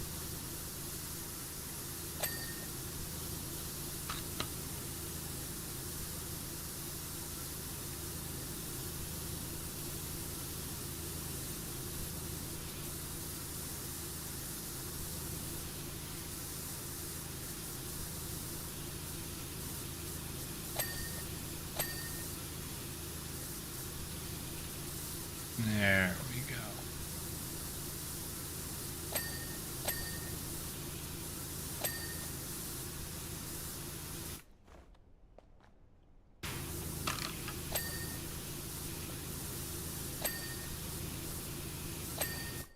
Right, all that's good. We got the wall up there good. So we've got this last alcove. Then I think it's just roof pieces. So we might be fucking solid.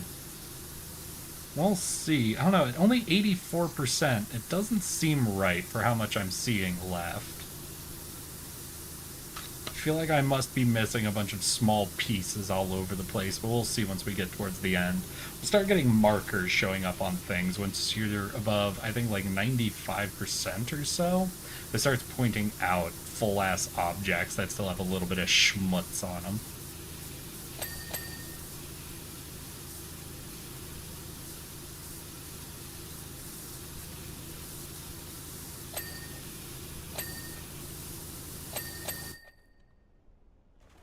I think that's that. I think that's all the windows.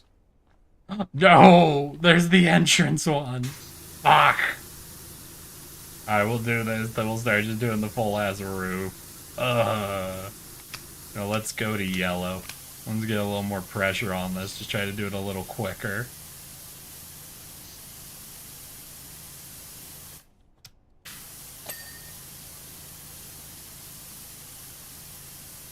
I think I found out why I thought it was like 5% of where I thought I was.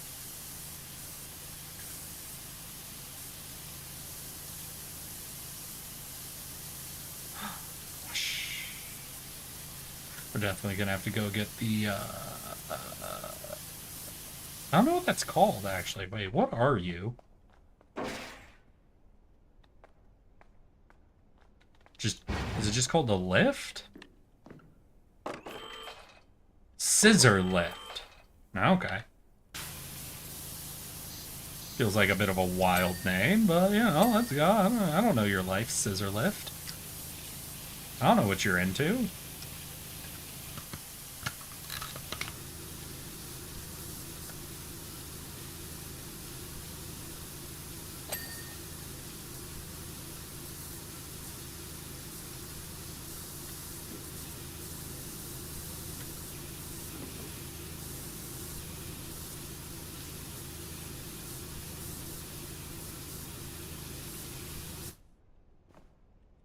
Yeah, okay, it's gonna be this angle.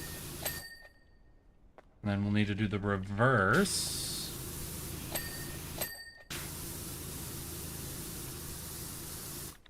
Then I think it's like up the top here? Yeah. Will the lift go high enough that I can actually see over? It does, yes!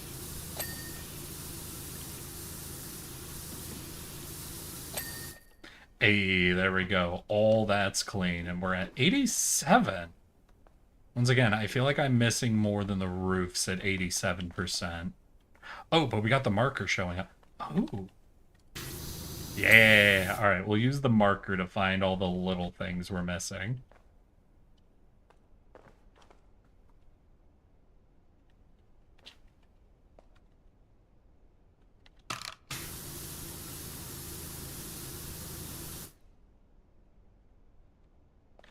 What?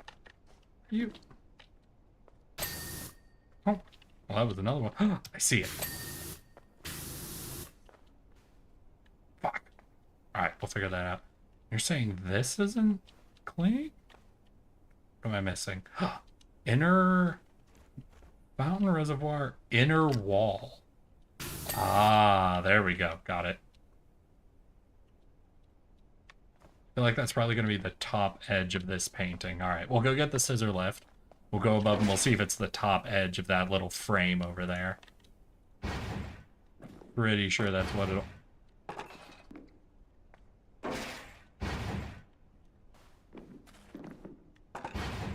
Fuck! Alright, this should do it. Oh, maybe it wasn't the top edge. Okay, is it inside this set? Am I just gonna run the whole thing? See if it cleans up?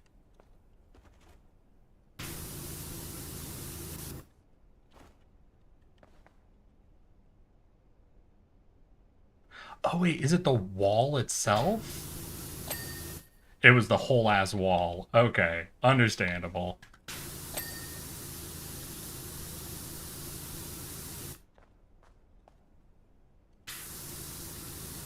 Missed a whole angle on that goddamn owl. Okay, that's looking good. What else do we got? What else do we got? Ooh, something down here? Hey, we got it. Just this door? Yeah, the door frame, it seems like. Nice.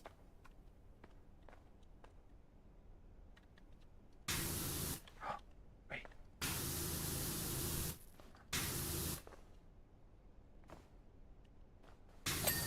Hey, we got that. And you are saying there's something still on Owl Statue Perch.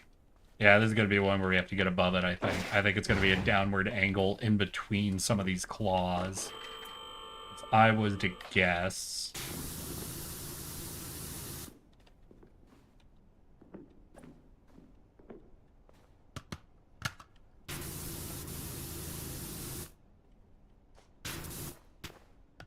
Nope. Ah, shit.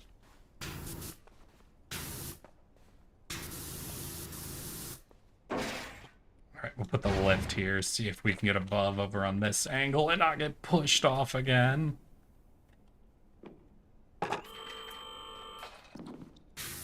Yeah, it was right in between the claws. Hell yeah. Called it.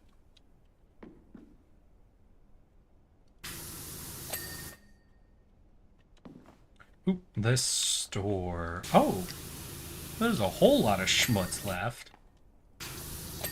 Oh, I did a horrible right, because this was at the beginning when someone was getting fucking flashbanged by me checking for dirt, so I wasn't constantly hitting Q. Okay, yeah, so this is where we're gonna be able to just roll back through. Yeah.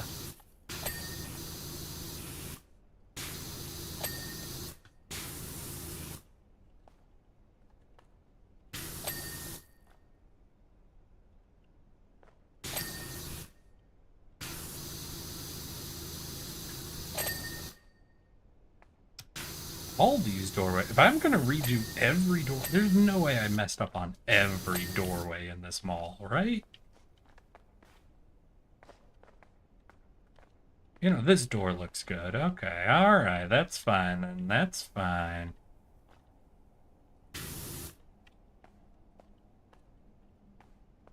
We've got this platform left, and you know what? I think I'm gonna start doing the roofings.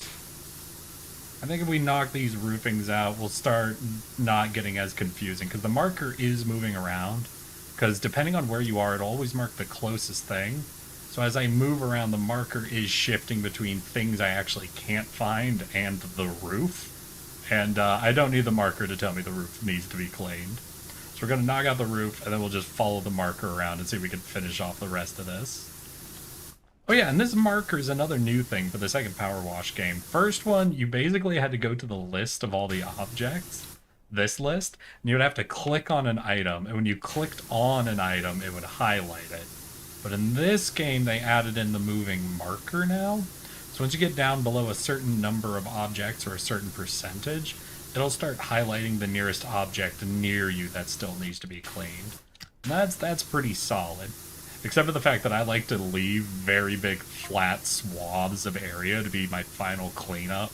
You know, do all the fiddly bits first and then go for the big thing. So I almost always end up with a bunch of hidden fiddly bits that are getting confused with the big ass surfaces. Like over here where I thought it was this frame was dirty, but it was actually the wall the frame was on. Basically, I'm a mess, and I do things in the least optimal way too frequently. I think we might be able to clean out this, like, ceiling here in the center now.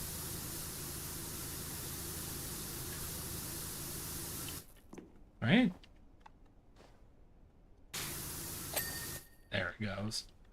Was that marking that or this window? Okay, it was marking that, but it was putting it sort of in the center. Alright, yeah, let's just take out all the obvious stuff, and then we'll let the marker guide us.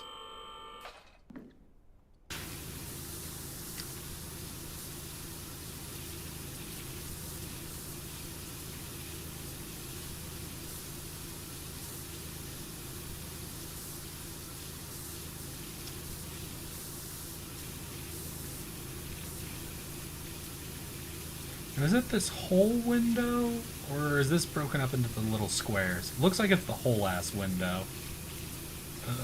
Can I go white on this? The whitest one, or is this going to be too many overdos? Definitely need to hit it twice to get it cleaned up, but I think that's relatively fine. Okay, we could do the +2, so +2 on white is good enough for cleaning it up. That's pretty wide. That's almost as wide as you can get it.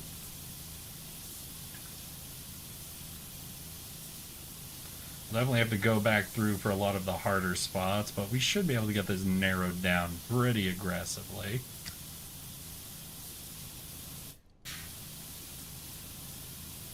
There we go.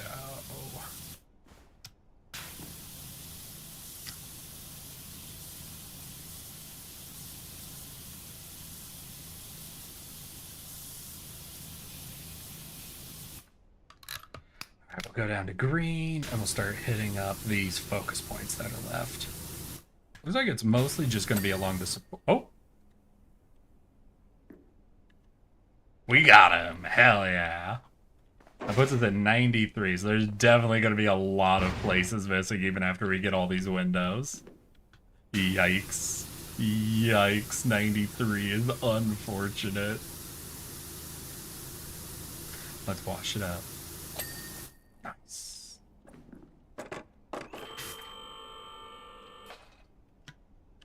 Oh. You know, honestly, if any of you guys have any snack recommendations, like I was saying earlier, I'm thinking of maybe getting into yogurt again, but I'm needing some level of snack variety.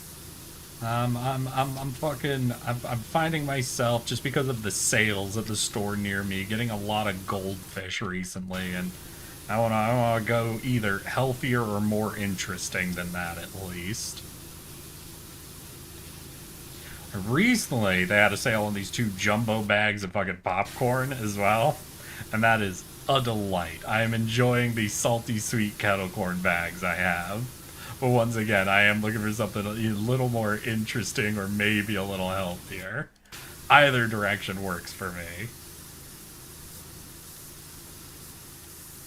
If any of you says a whole ass rotisserie chicken, I will agree. That seems a little expensive for snacks.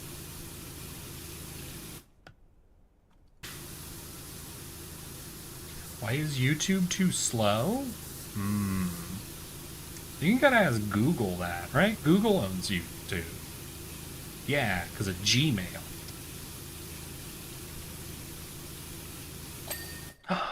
Recently, I got a Linder Dark Chocolate Bar. Okay.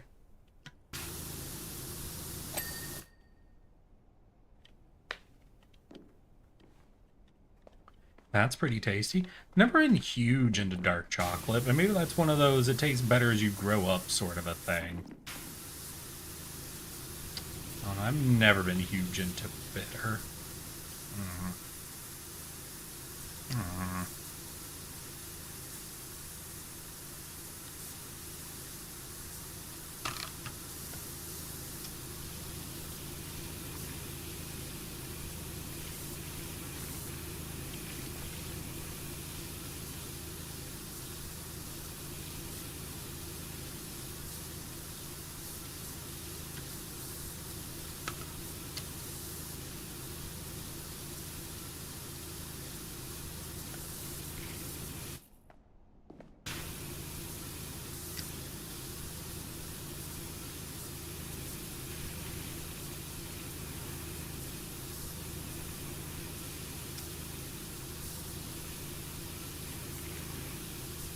Come on, cross the threshold. Pop already. You know you want to.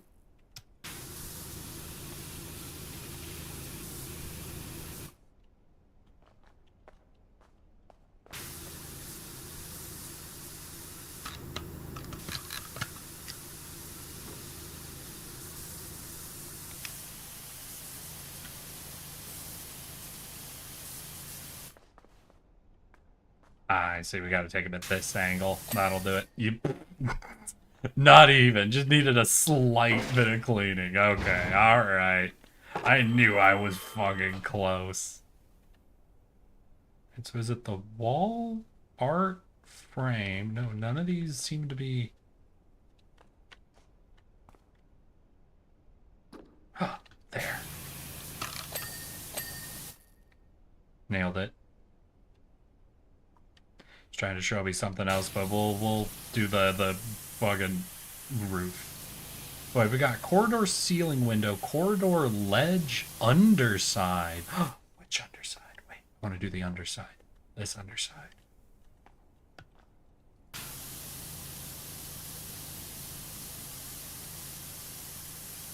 Wait, I legitimately... Where could I be missing? Wait, what? Around the lighting fixture?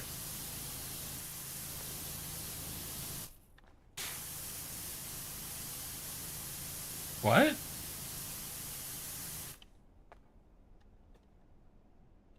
What? No, honestly, wait, legitimately, what? What am I missing on the underside?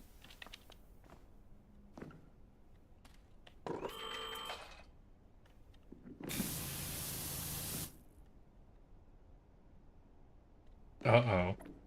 Uh-oh. Is this ledge top, ledge upper, trim column, underside? Oh wait, it goes a little further, so maybe around this lighting fixture? Oh no. I say that like 10 minutes ago. I'm sorry, TNT Kiwi. Oh boy.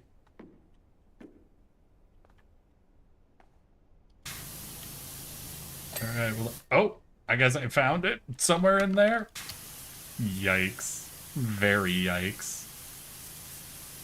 That's okay, we'll just clean all this up. So I think, yeah, the ceiling window is the last thing we got left. Hell yeah. We're almost done, then we'll see what we got next. I hope it's a vehicle, so I can have a nice small thing to clean. And not another entirety of a mall.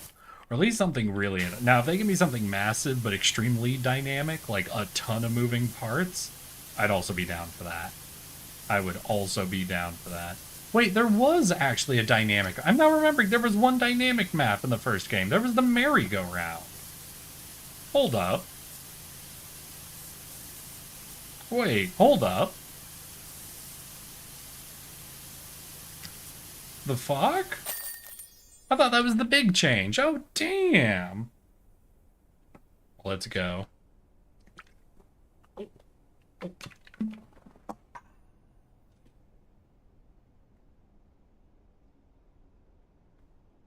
Time for the entire amusement park. Let's go. Let's see what's next. Oh, hell yeah. Look, it's small.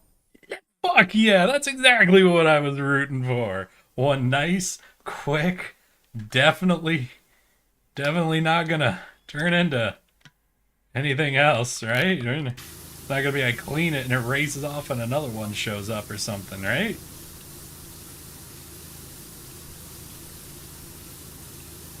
You do got some fucking future oil stains on you we're gonna have to go back over, it looks like.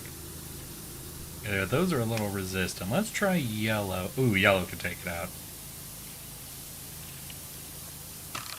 I go a little looser on yellow to cover more ground. Oh yeah, we can go a little looser on yellow. Fuck yeah.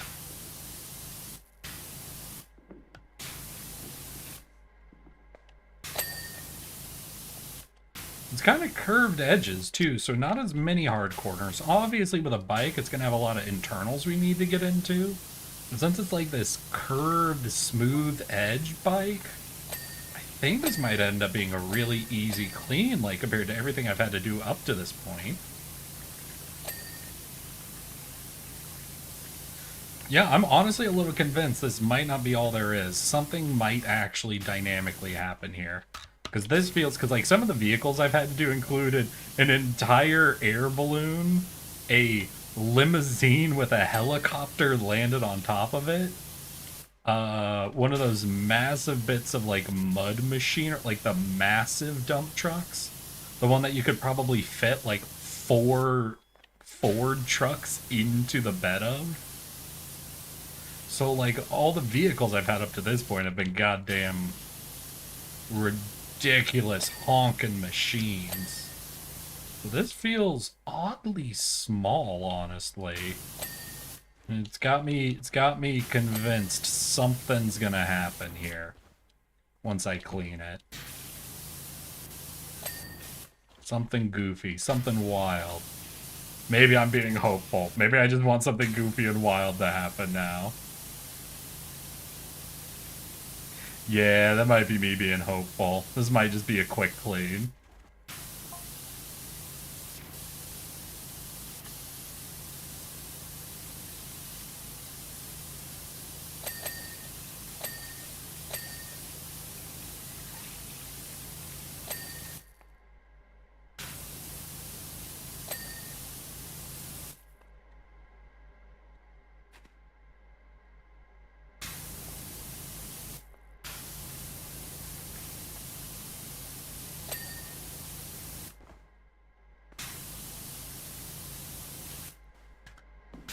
There we go.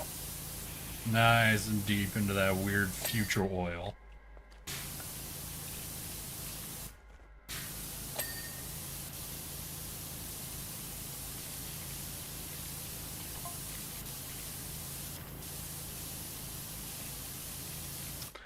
Wow, time for an entire amusement park.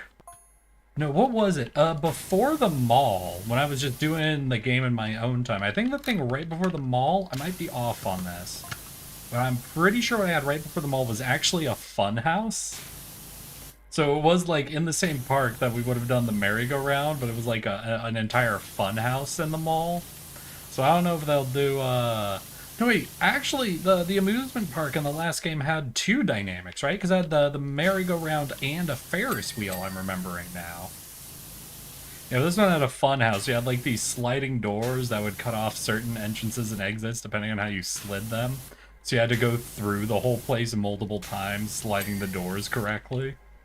It was pretty good. It was like a little mini puzzle. I didn't even have to look at the answers to it. It wasn't a very hard puzzle. It was just basically go through it 3 or 4 times and you would inherently find everything.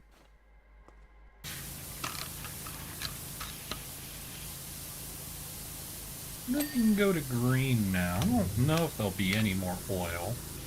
I would like to do some wider cleaning. Oh yeah, there'll be oil towards the back. Alright, we'll just green up everything we can, then we'll come back through with a yellow to clean it off a little deeper.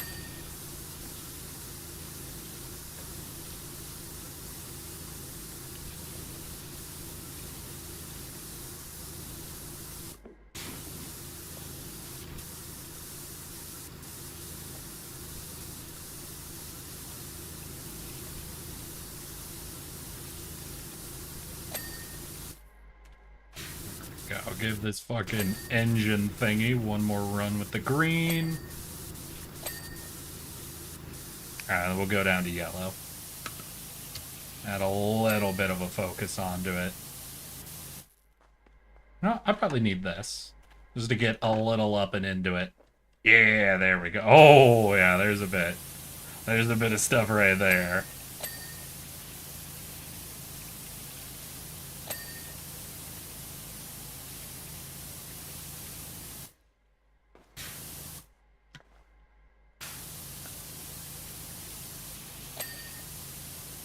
Gorgeous.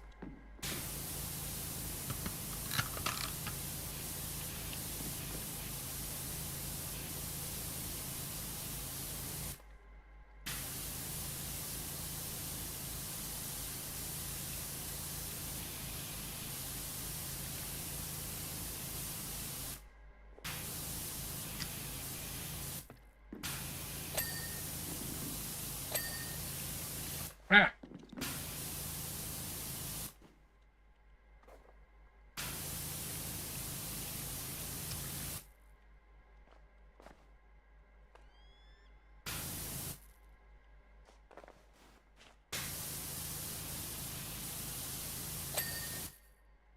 Alright, what am I missing?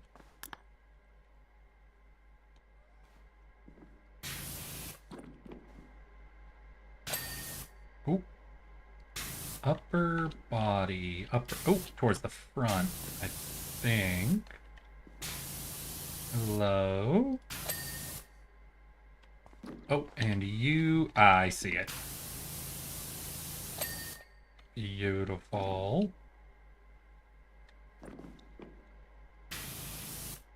See a little schmutz there. Oh, there.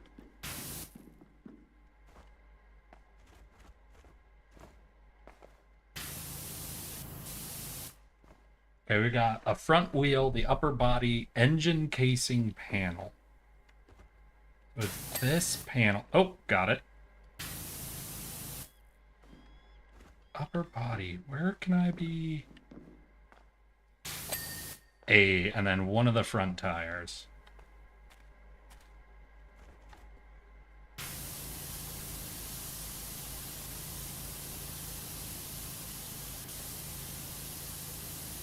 Low angle check.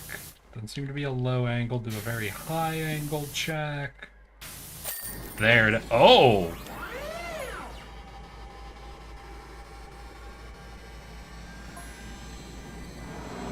Oh! What? Bye! Bye! God damn. Because it was just a simple, quick clean, y'all. Let's go. All right, with that, we'll see what we got next then. Theater sets. Oh. Oh, wait, I actually cleaned the theater before, but not the actual set. Like, I cleaned out the whole seating space before. Now we're getting actually up and onto the... Oh, my God. Wait. There's got to be a button, right? There's got to be something to cause all these pieces to move. Right? This ain't just stationary, is it? Oh no, come on. Oh, no, look at that. Look at this. I bet this moves.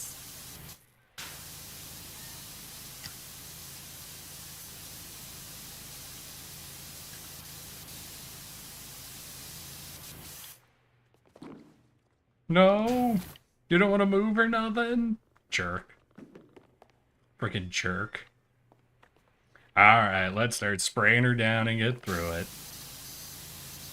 That should be fine and dandy. You'll know if anything's been going on in the realm of streaming. I feel like I haven't heard anything of late. But I'm also not the most connected person.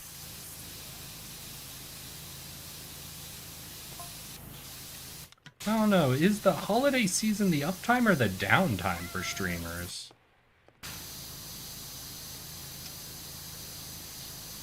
I could definitely see an argument in both directions on it, because obviously it's people have more time available, but people also tend to be a bit busier, you know? People are going on holidays or whatever, you know, they might not be as into the streaming space, but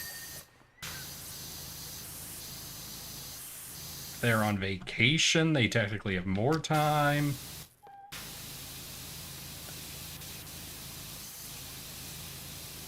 I am not the most attached to analytics, unfortunately.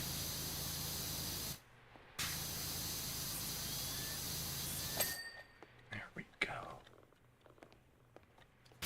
Alright, what? Am I gonna go, like, all of the pop-ups first and then come back and do the ceiling, the floor, and all that?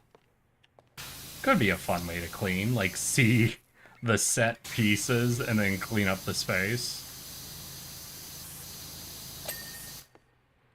Alright, so with the first layer done, what do we see in the audience? Nice. Alright, Waterman. Be free from the filth. Are these bananas or cactuses? If these are cactuses, they got some banana shaping to them.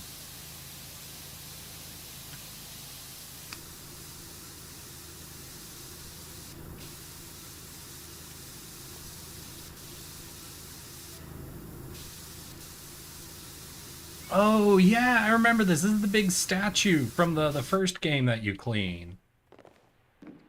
I remember cleaning that thing. I remember hating it because it was made of all these segmented rocks.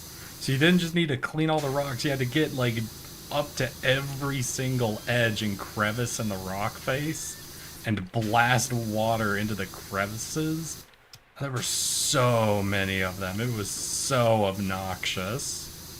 Moving around the statue just to find all the tiny, finicky spots where dirt could be hiding from obvious view. Worst map. Hated it.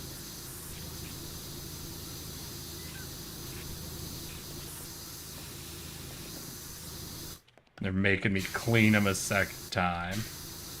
At least now he's just a cutout, so he doesn't got all those rock crevices on him still.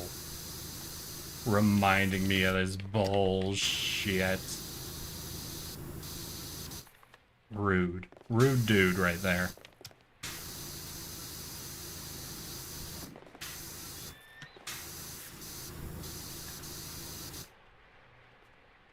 Eh.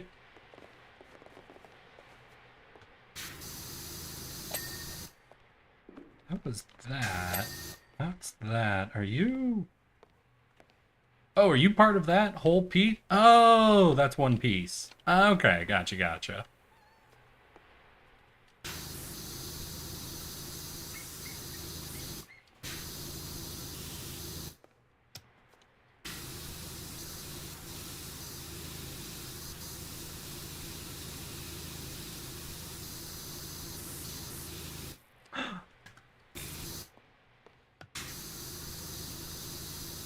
There we go.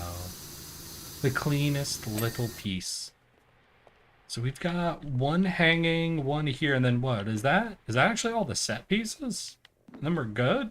Well, obviously then we have to clean up the floors, the walls, the ceilings, and everything. But yeah, no, that like they have done a few huge maps for me. It feels like suddenly they're getting smaller. The fact that after that mall they're getting smaller actually makes me nervous. Makes me feel like they're building up, actually. Now they're taking a moment to throw a couple of small maps at me before going ham with it. Once again, this could be wishful thinking because I do love the idea of being thrown an insane fucking map. That is what gets me excited about this game. But there's something about having a bunch of really big maps, then all of a sudden only small maps showing up. Something that makes me nervous. Something that gives me the, oh, we're about to go into a boss room sort of feeling.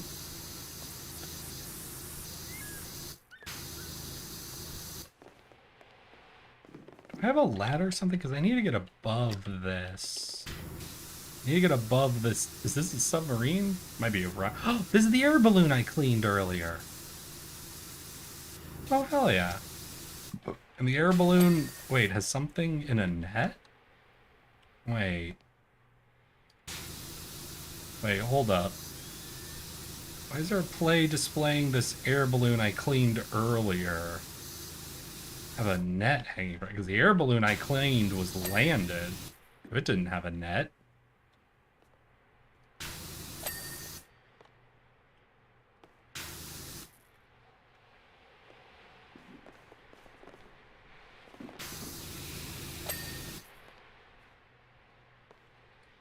Do you guys think the air balloon captured something and brought it to town? I'm gonna have to clean the thing it captured. I hope it's a kaiju. Oh, that is another game I'm actually really looking. That's a game that's doing something really interesting. The kaiju cleanup. I'm so upset. I submitted to be part of their early access thing like a month ago, and I hadn't heard back. And oh god, that game looks fucking dope. That's a game I'm really looking forward to. Because that one's interesting, because instead of dealing with like puddles and splashes and stuff like that, you're dealing with like a whole ass object that you're having to break down and clean up. And like it just being, it reminds me a little bit of its approach, like how moving from like Viscera cleanup into the kaiju cleanup game reminds me sort of how like the what is it, the Colossus, fuck, what's the game, what's the famous game where you climb on top of colossuses? It has Colossus in the title, and like each colossus is itself like a puzzle or a maze that you have to solve by climbing on it, stabbing it. By the guy who did Ico? Fuck. Shadow of the Colossus. Oh god. No, basically the kaiju cleanup has like the feel where like Shadow of Colossus took like the traditional maze style game or like solving a room game and made the room into a structure or into a physically moving and fighting boss. There's something about the kaiju game sort of taking a room cleanup idea and turning it into a structure or monster that you're cleaning through. Because that was always a thing from that guy, is all of his games, if you look at them, are like an examination of a mechanic. That's what makes them so cool. Where Ico was like re-examining the, you know, the escort mission idea. Shadow of the Colossus was re-examining the like puzzle room and boss fighting games that had existed in adventure games before then and did a really interesting thing. And what was it? The Guardian was a game that was trying to explore almost like the NPC style, like, you know, the games like BioShock Infinite and what have you, that give you like an NPC helper that follows you around, where Guardian was like just a dedicated look at that mechanic specifically. Guy's got a new game coming out soon. Great, now I have to look him up to make sure I know who that is so I can see what he's doing. Ico creator. Okay, a lot of things are called Ico. Shadow of the Colossus creator. Fumito Ueda? Sure hope I pronounced that right. Fumito Ueda, new game. Project Robot.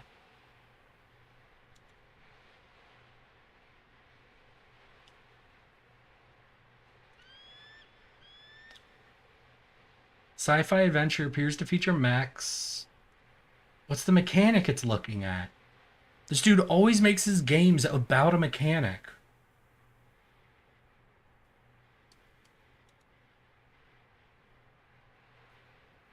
God damn it. He probably just has only done like a teaser trailer and people don't know yet. I'm going to be excited. For anybody who's seen any of the teasers or what have you for this game, any theories on what the like mechanic he's examining is going to be? It's like this dude is like honestly, and I don't know if people realize it, this dude is a game designer for game designers. I had a class where first semester was like every 3 weeks was dedicated to looking at one of his games just because how much they were just about a game mechanic, you know? Like in the broadest sense, like just a dedicated examination. We don't know yet. There was only a teaser and it looked like Shadow, but on a mech trying to escape a giant shockwave. Okay. Well, we'll definitely see. I'll be sad if it ends up not being a mechanical examination, but, you know, maybe he's just doing an adventure game, like bringing together all of the shit from all of his games. But I'm gonna bet he's looking at something again. He's just a really curious guy.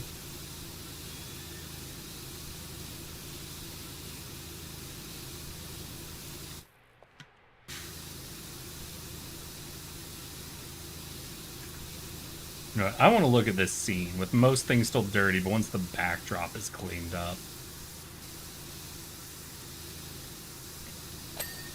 I only played Ico once as a kid.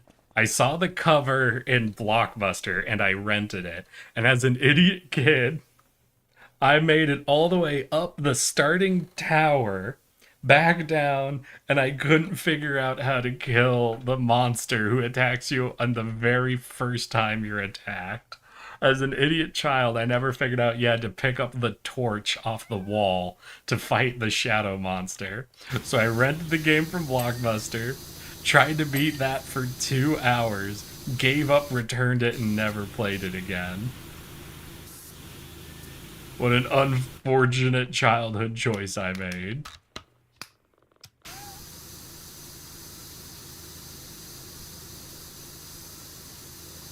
You know, I bet if I had stuck it out and been able to solve some of that game, I would be significantly smarter than I am now. I might have even turned out literate. It is amazing those little choices we make, how they turn out to make us illiterate people later in life.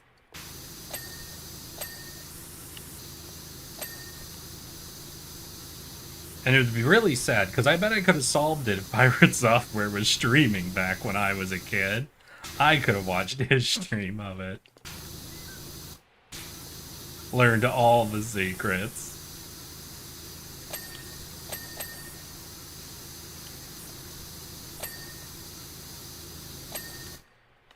There we go.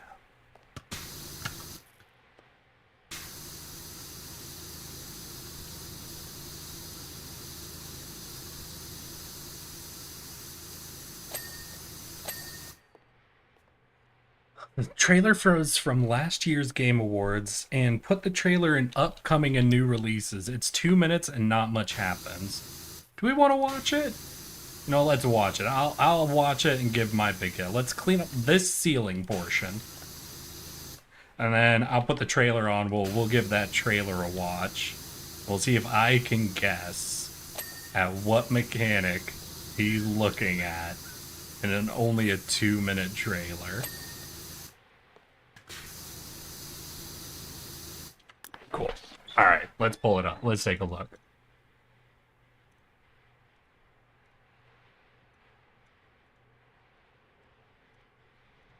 So let's hear. What was that called? Shit, what was it called? I'll just put in his name again. Next game. Announcement trailer for the upcoming game.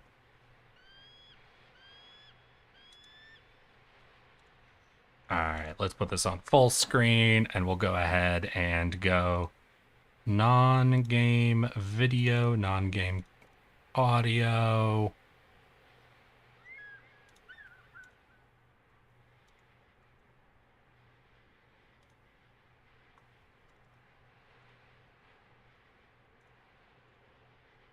All right, let's go.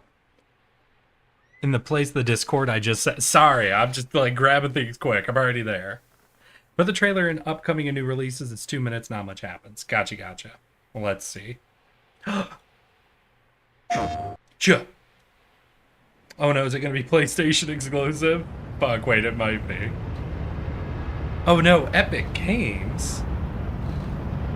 If you recall, very swiftly at 25 kilometers radius of ground zero level. Okay. Cool. Whatever you say. The creator of Ico, Shadow of the Colossus, Last Guardian. Alright, buddy, what do you got? 60 seconds. 55 seconds. 50 seconds. Yeah, no, the fact that Epic Games publisher is with it makes me think they're not going to do console exclusive. 40 seconds. Oh. 35 seconds. Shockwave impact in 30 seconds. Oh. 5 seconds. 20 seconds. 15 seconds. So we're like controlling a giant mech? Alright. No, shouldn't have said that. The moment I said we're controlling a giant mech, they rip his head off. Okay. We're controlling a very small mech.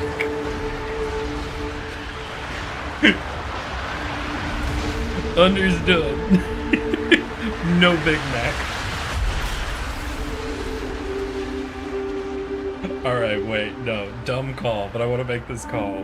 We're basically going to be playing Pikmin, but made by this guy. We need to rebuild our lost mech. We need to go around finding all the parts. Alright. So definitely, it looks like the idea of piloting the mech is definitely in here. Like, obviously, you do the ejection and we lose the big-ass mech from the beginning. But, like, the sense I get is it's something about, like, controlling this larger structure, like a mismatch of controls. Like, you have your normal button inputs for moving around your normal guy, and it's being able to adapt between those having different effect. Basically, like, what, asynchronous gameplay, you know? Where you get a control set that makes sense for the guy, like, moving around, but then you're going to go into a bunch of different, like, you're going to plug the head into different machines and basically be having to relearn the controls and what have you, just as you play through the game for a bunch of different mechs. That's my fucking out-of-pocket guess. That's my setting myself up for failure level guess of what the game's gonna be. Thank you. Clip it. Save it. Eric's prediction.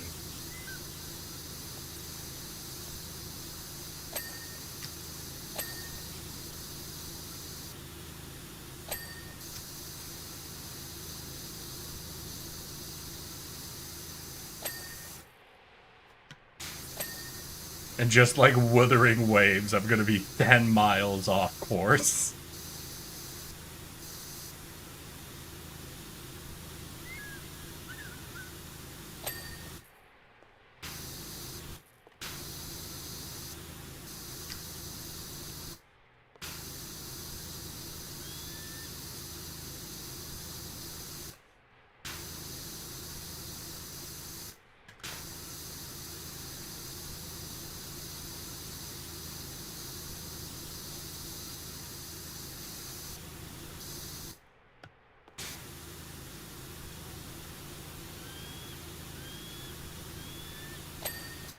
Beautiful.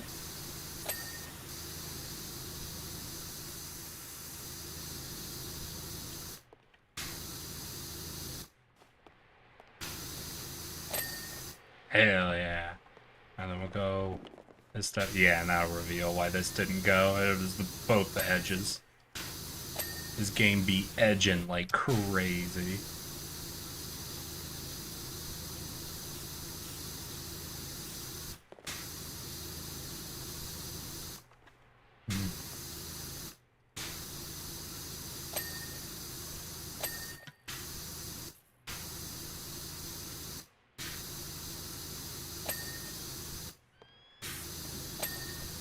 Hell yeah.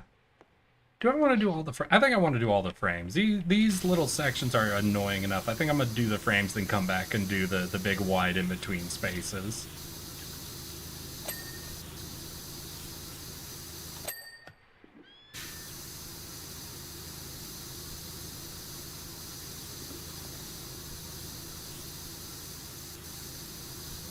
I don't know.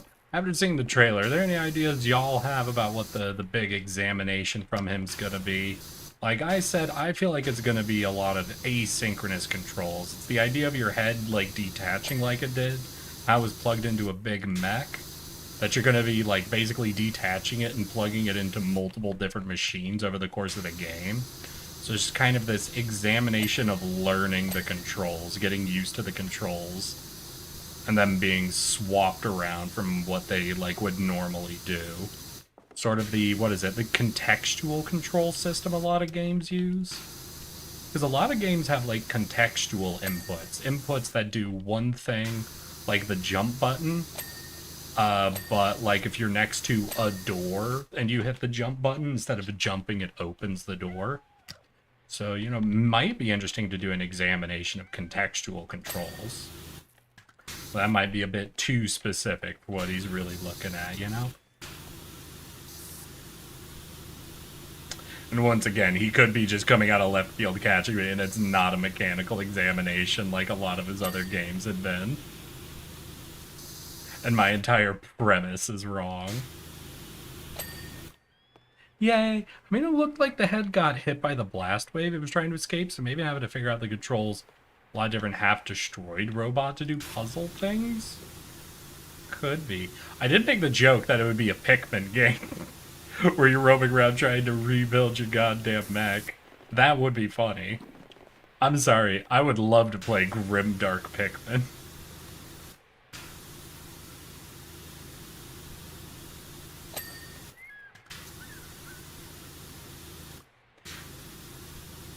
You know, it'd be insane if you're building the robot, like you're setting the button controls, like custom input the video game. No way they'd do that, but that would be fucking interesting.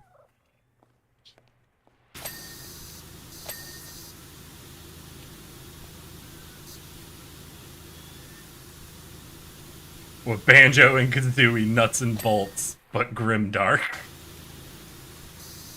Grimdark and Kazooie, nuts and bolts. Let's go.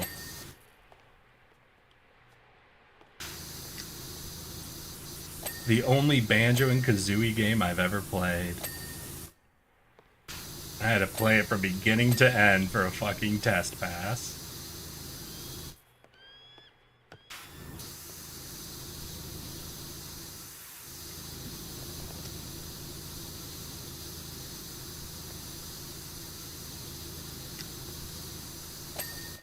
I think I had to play it because it wasn't initially assigned to me, it was reassigned to me. So I think literally another tester refused to play Banjo and Kazooie nuts and bolts, and I ended up getting reassigned to it. Banjo and Kazooie people fucking hate Banjo and Kazooie nuts and bolts.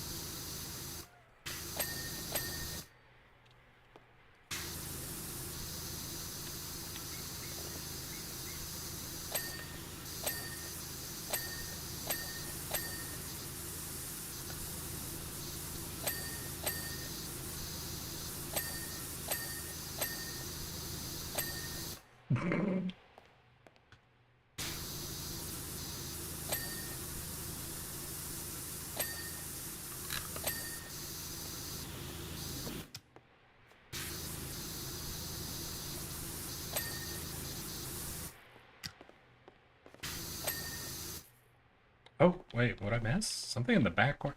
Stage embedded light. Oh. Wait. Oh no.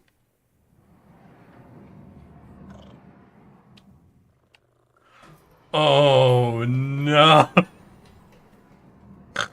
Alright. At least the ceiling and walls don't change out, but oh no.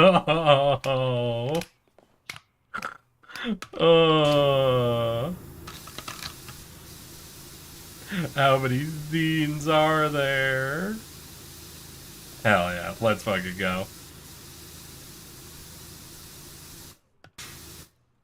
I do want to know how many scenes there are, though, but fuck. Alright. Listen, I asked for something wild. I bet they're gonna cave... It's gonna be 3 or 4. If I was to guess, I would guess 3 or 4. I don't know, maybe they'll go all the way to like 6, 7.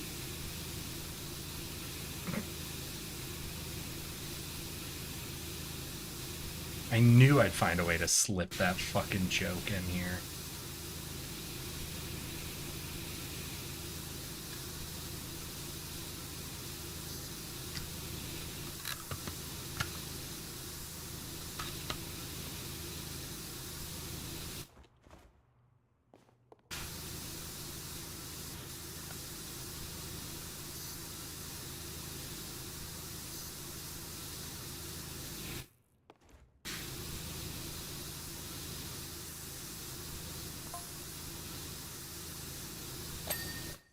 Hell yeah.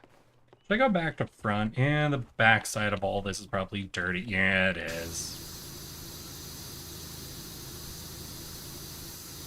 Why do we gotta clean the back sides of these? The audience shouldn't even see the back side.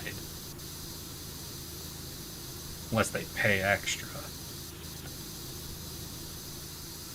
You know, for like a tour.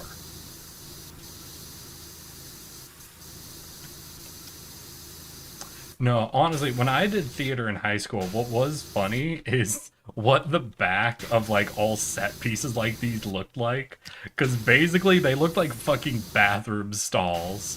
If you guys are ever curious what high schoolers do when they have to make set pieces, they graffiti the fuck out of the back of them. There are so many stupid messages ranging from the sincere of good luck, break a leg, to drawings of penises, to insults, and often the worst swear word people thought they could get away with. Oh man, it was nothing but writing on that backside. And I did want something dynamic. That's true, V. I did literally ask for this. Need to get over top of it, though.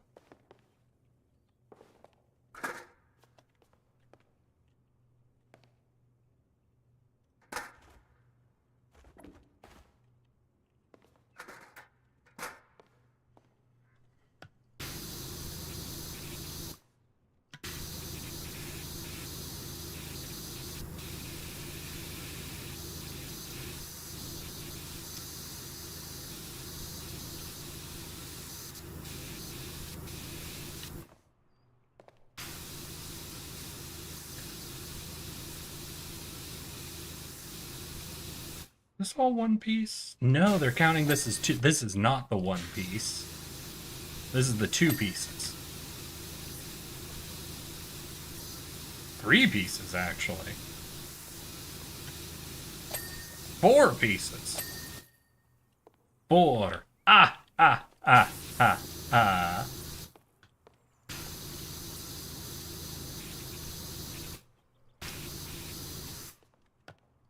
A minecart? I don't remember cleaning a minecart at any point.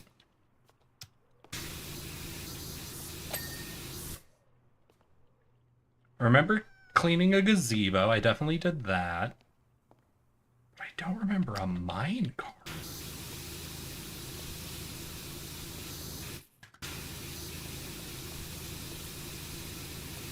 Like I said, I remember cleaning the air balloon, but I don't remember having any net feature on it.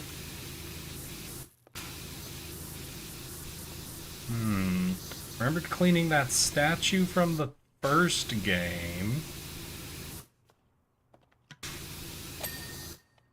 I just feel like there's gonna be some sort of secret message, you know? Like, it's gonna explain, this play scene is going to explain something I don't know that's been happening in the background while I've been cleaning.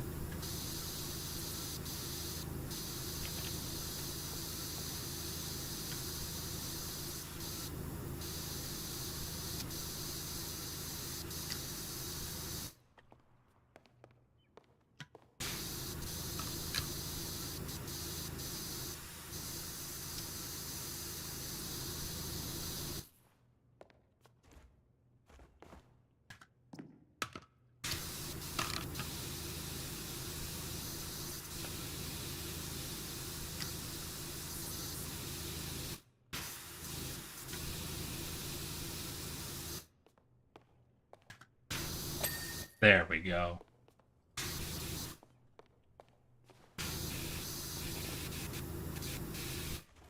What? Come on, lantern, what? There we go.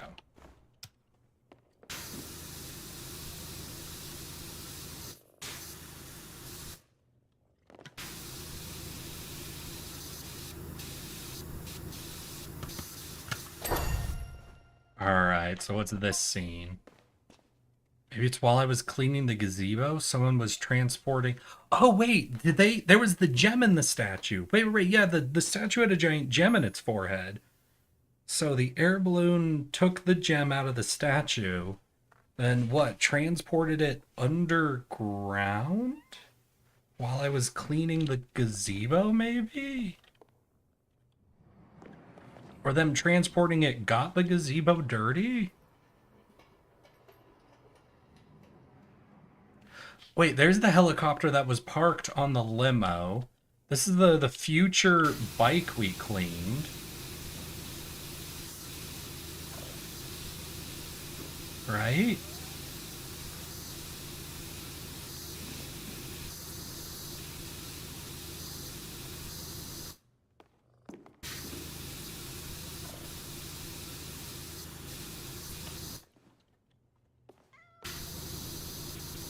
Helicopter, bike, and there's obviously a big building, but without it being cleaned, I won't be able to recognize any of the specific features.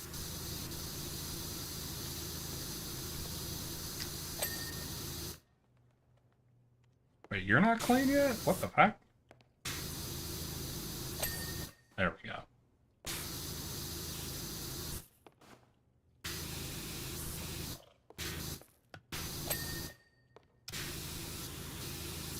Yeah, this is all just shrubbery I'm cleaning right now. This ain't gonna solve no goddamn mystery. So what house is this? Oh, okay, so I don't know, I don't exactly recognize this house yet. But easily this could be a house I cleaned. This might be, wait, I think this might be a game, a house from the first game. I feel like I remember there being a house with this like wooden beam outline structure from the first game. So that is probably where the underground cart came out of. So then either, what, the future bike or the helicopter came to pick up the gem that was stolen from the statue?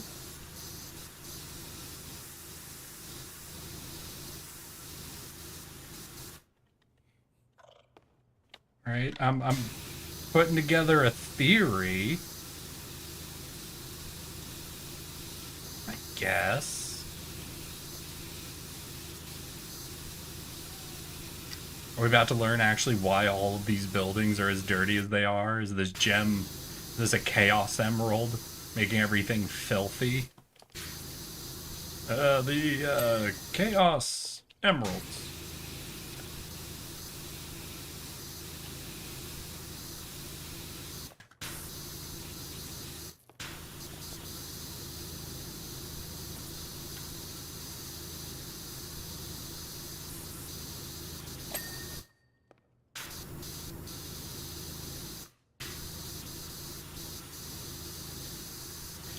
All of it has been a ruse. a crime committed long ago, or very recently, actually. They stole the secret gem from the washing fucking merman guy, and he's been making everything dirty as a curse? I've been cleaning up the curse?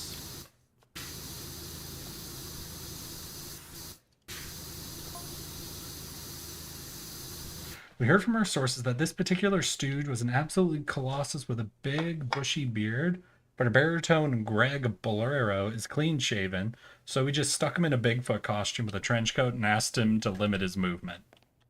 I should have been paying better attention to the text messages I've been getting from the people who were putting on the show. I think I might be missing very important context clues based on that message alone.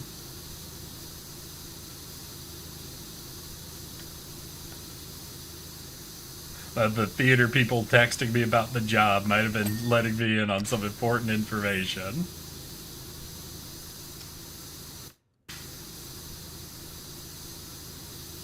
Some important hints to what the fuck is going on here.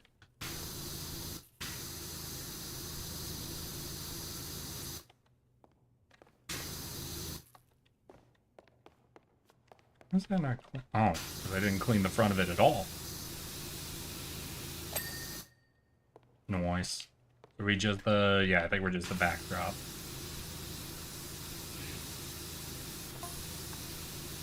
He was initially a bit put out by it all, but he knew it wasn't about him and soldiered through despite the oppressive lighting.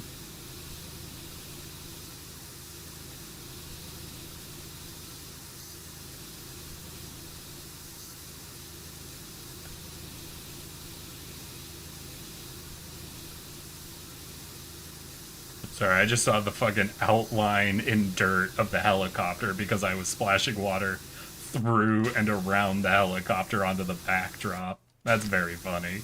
It is funny in this game when a little bit of physics comes in and like you get the outline of a thing you were cleaning on the thing behind it. Just in dirt. Hell yeah. Scrub, scrub, scrub. Alright, my guess was 3 or 4 sets. That was set 3. So let's see if we go beyond 4. Scene 4, the foothills of Mount Rushless, where far beneath the earth, Blake Thrust hides out his secret man cave.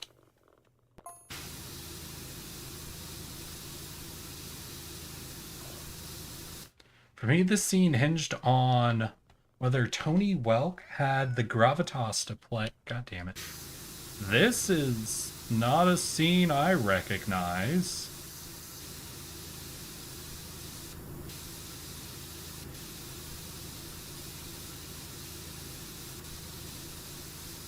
There was an underground area I was at one point, but it was under a Stonehenge place. Didn't have any futuristic eggs in it. That's for sure.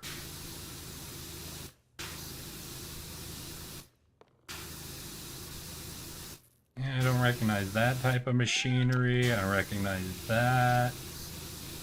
Yeah, I think this is the scene I have not been to. Will I go here soon? Will I clean this? I was really almost expecting to see the giant drill machine from the first game. When they said underground cave, I thought I might see that like parked in the corner somewhere.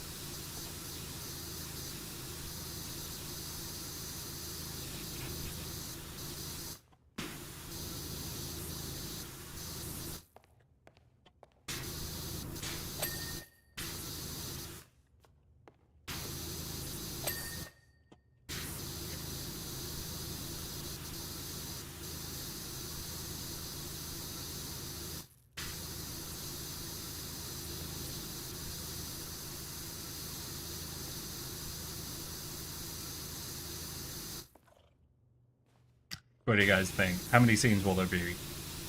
We're on 4 now. They could go more. I'm guessing this is the last scene.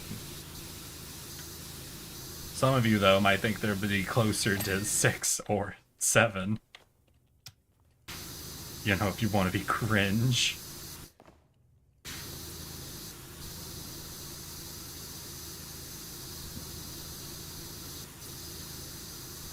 But this is the first one that is a scene I fully don't recognize. That does give credence to the idea of this is like the surprise final scene sort of thing.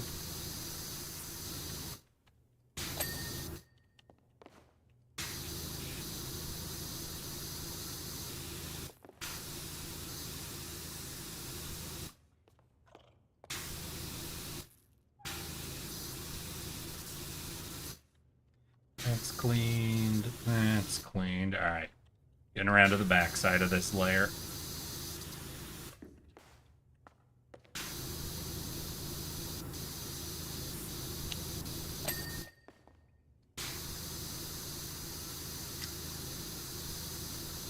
Sure if I don't have to use the ladder to like get an upside corner of it, like that corner. Hope there's enough we can clean to just cross the threshold without having to do that. We hardly missed a note as he prowled the stage victorious after finally obtaining the gem and loading them into his prototype time machine? Uh-oh. Oh my god, yes. Oh, fuck. I don't know how time traveling relates to power washing, but I'm here for it. Oh my god, what if we have to clean the past?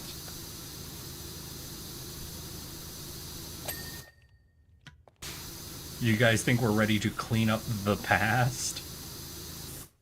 We're gonna have to clean up 9/11.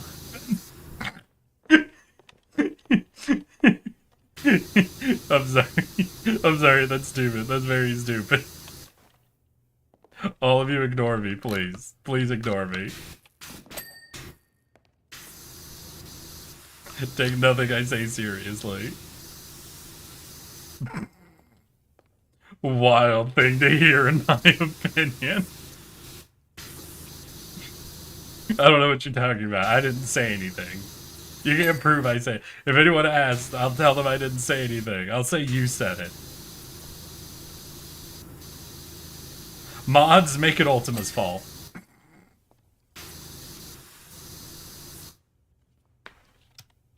Aku!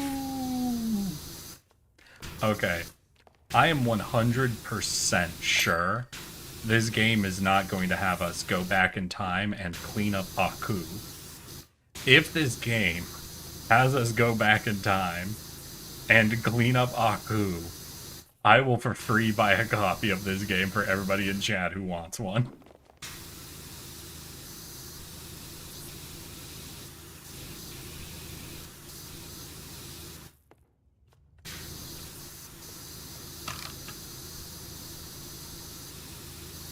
If this turns out to be a Samurai Jack sequel disguised as a cleaning game, all of you are owed a free copy.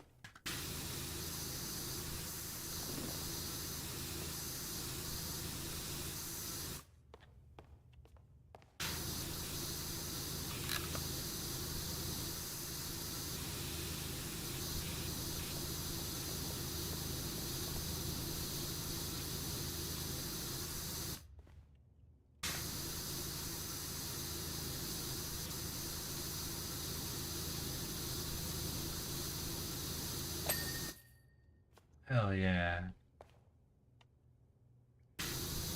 Damn. Mine's still a lot of cleaning to do on that. Oh yeah, back edges. Got you, and then we got them also over here. Alright, there we go. And then, is it just the backdrop? Oh, I hate this backdrop. It's a cave, so it's hard to see the difference between the dirt and the not dirt.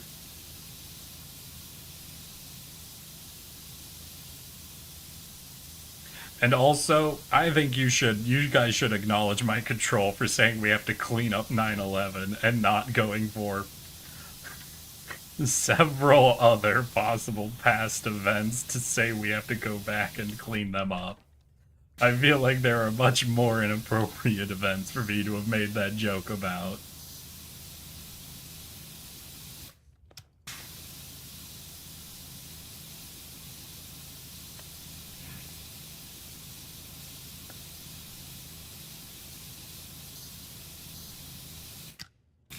And then some of them would turn into visitor cleanup detail level.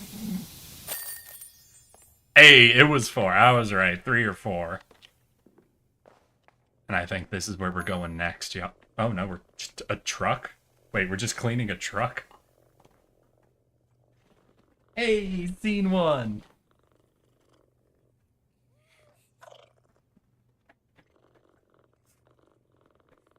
Let's go. And skirt. Nope. Staying away from that, V. I'm staying away from that. We have an 18-wheeler? The hell? That's crazy.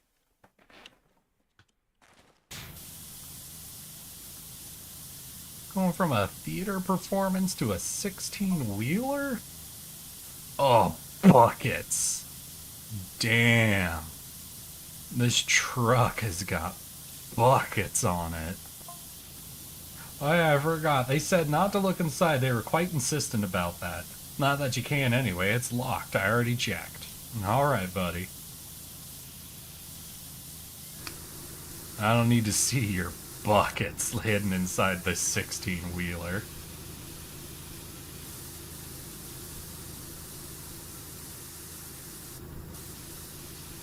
Wait. You think it's really locked? The way he said that made me think maybe it's not locked. What if the mud just has it caked closed so it only looks locked, but if you clean it, then it wouldn't be locked?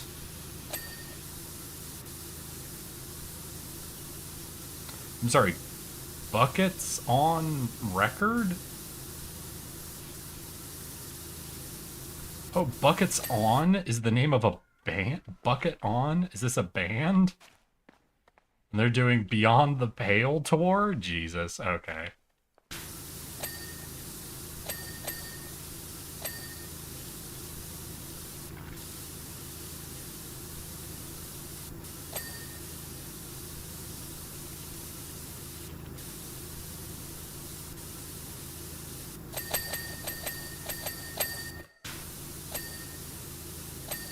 Make sure all these the door's nice and clean.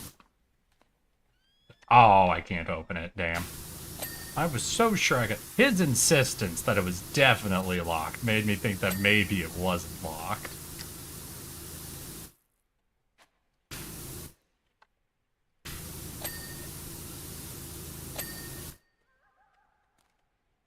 There were some pieces that we hadn't cleaned yet? Nah, okay.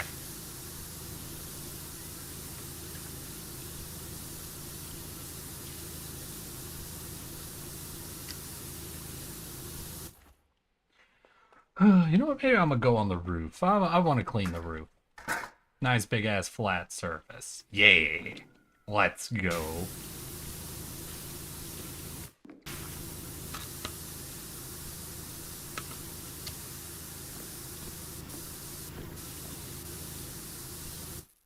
Holy hell. That's dense. Alright, one sec. Sorry, we got a few spots up here that needed a second run by.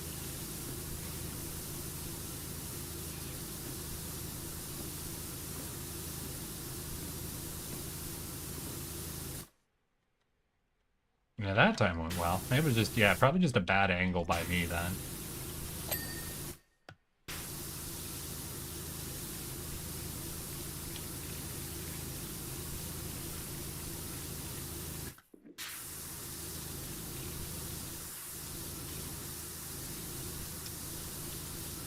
How we do. Hell yeah. Alright.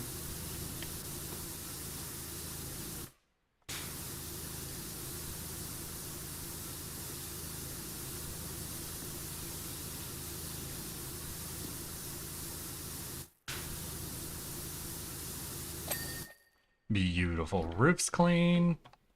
This side's clean. The back's clean. We could get into the undercarriage, but I think I'm gonna just go around like this level, around the whole truck.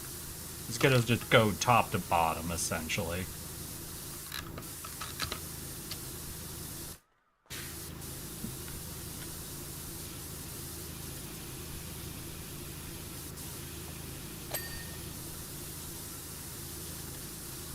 This is just gonna be bucket on again. Not a cool new thing on this side. Oh yeah, Sag. Hey y'all, heard Bucket On's tour truck been lifted. Sad, they might have to pull out of the show unless it's Wait, this truck got stolen? Hold on. You serious? Who was it? Some Louvre City wannabe? Uh-oh. Hey, am I washing stolen goods right now? Why would somebody do this? Apparently they did it to make me clean it. I don't... That doesn't make sense.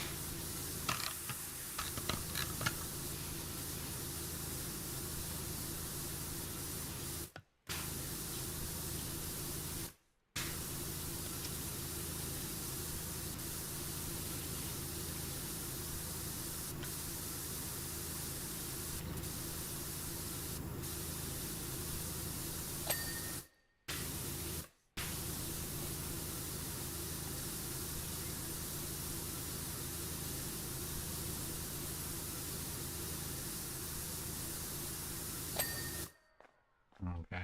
Well, there's what? This trim is apparently still... Is it like this part of the trim? Oh yeah, it was that part of the trim. We got it. Hell yeah. So all that's clean. So we basically, I think, have like the crate itself pretty well cleaned up. Yeah.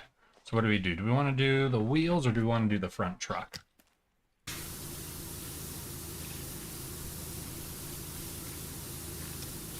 I think I kind of want to do the front truck. That sounds most fun. Sounds more fun than getting under this and doing the wheels.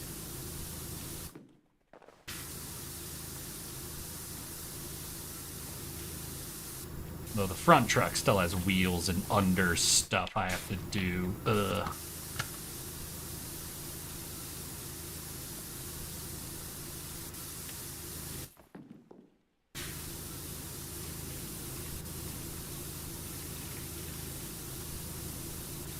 I'm really trying to imagine stealing something like this and then hiring somebody to clean it. Like, as is. Like, where are we? Are we just on the side of the road? Did this person even do anything to try to hide this thing? Wait, we're not even... We're at a motel? Okay. Cool. Got it. Such a nice clean on this truck.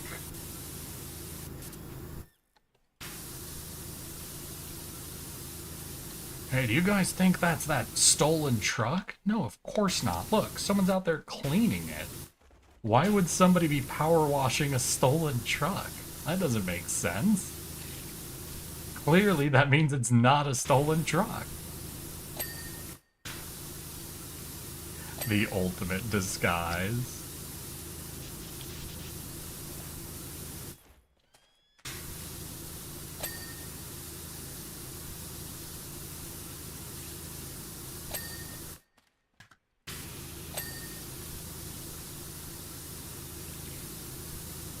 Oh, that must be the replacement they got out of storage, since the other one was stolen, and they're cleaning it up. Yeah, that makes sense.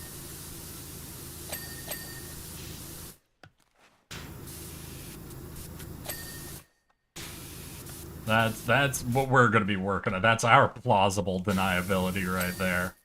Oh, I thought this wasn't the stolen one, sir. I thought that the company had hired me to clean up their replacement they took out of storage since their clean one got stolen, you know? That's what I thought was happening.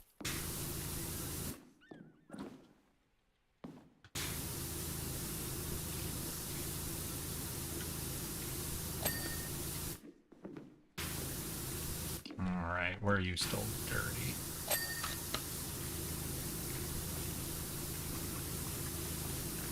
This pipe's telling me it's still dirty somewhere. Oh! Hey, there we go. Doot doot. Pop pop. Doot doot. Doot doot. Doot ra ra. A doo-doo day.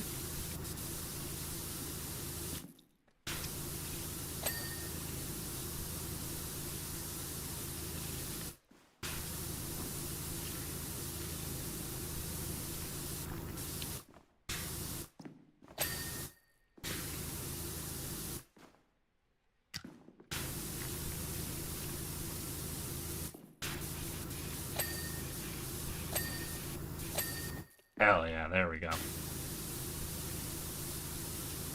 Yeah, the undercarriage is definitely going to be annoying, but if we leave it to the end, then we're just going to be very angry at the end.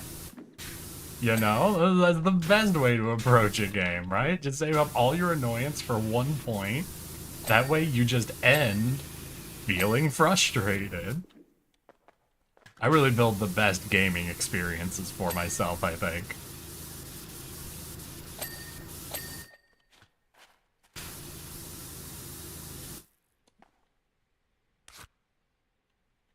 Oh, I found a phone? Joe, why aren't you picking up? You better not have lost your phone again. And where are you? What's taking so long?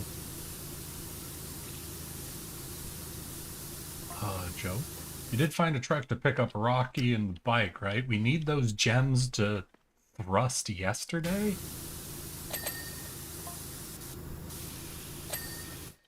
If that bizarre certification thing has been happening again, then don't get the washer involved, you hear? They already know too much. So yeah, the gem has been making all the things dirty, and that's why we keep getting hired for those locations. For goodness sake, no more telling folks it was a dirt cloud, okay? It sounds ridiculous. No telling anyone's code is 1, 2, 3, 4? 1, 2, 3, 4? It's amazing, I have the same code on my luggage.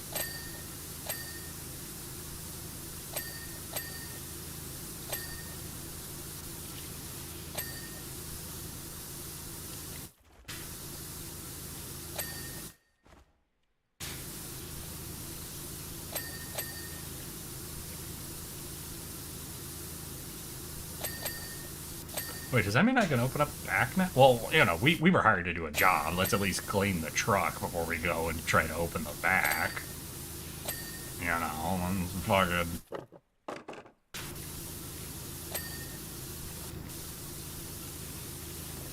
Oh, let's not be rude.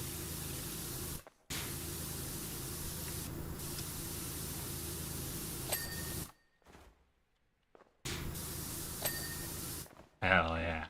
This is basically the whole front trip. I don't know, 54% for these to be... What? Oh. I thought getting the code would open it. Oh well. I don't know, maybe cleaning the whole truck will open it. Like I said, 54% doesn't sound right for the amount of the truck we've cleaned. So it could be we can get in and clean everything inside the truck as well, once the outside's cleaned.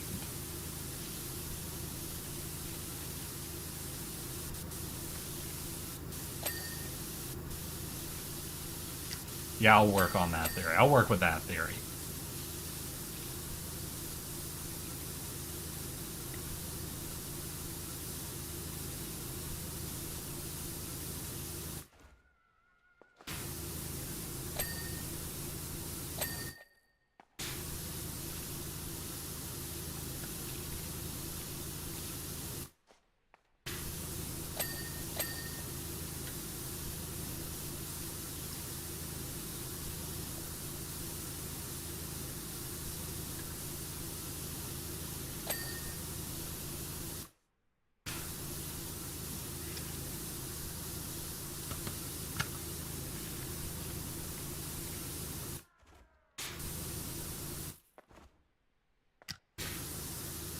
We've got all these fucking tires and weird corners and edges. Yeah, I really set myself up to get irritated. I don't like cleaning the hair.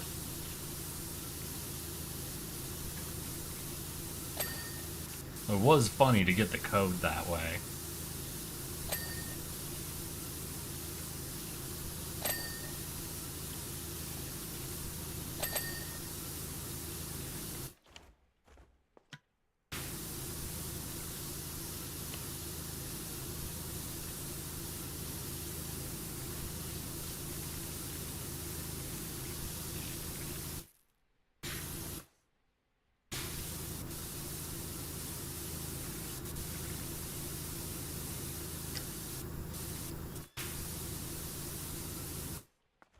we'll go to this side.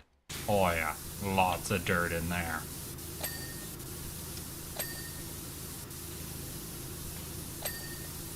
Oh shit, I think I got the whole fucking truck bed right there.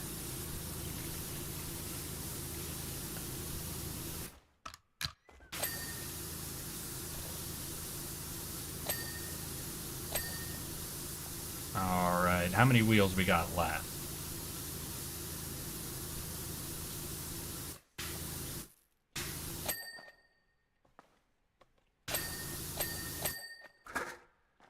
Let's get that out of the way.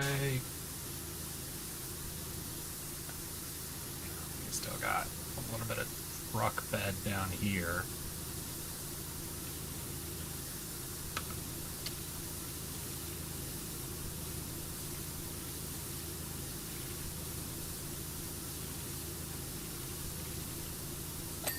Alright, I think these are our last set of tires.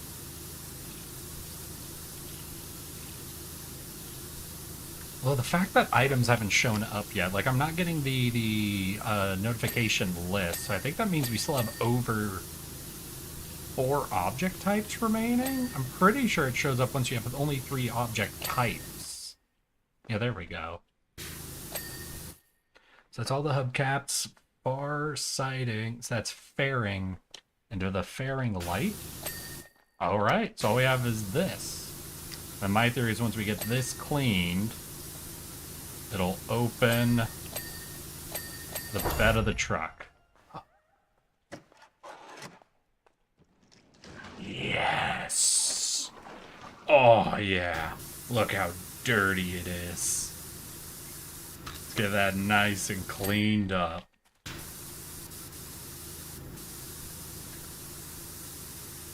So it's been this gem dirtying everything into... So for those who were criticizing this game, saying it's ridiculous how dirty everything is, there's a magic gem dirtying everything. Haha. So take that. This game deserves an apology from you. It's part of the lore.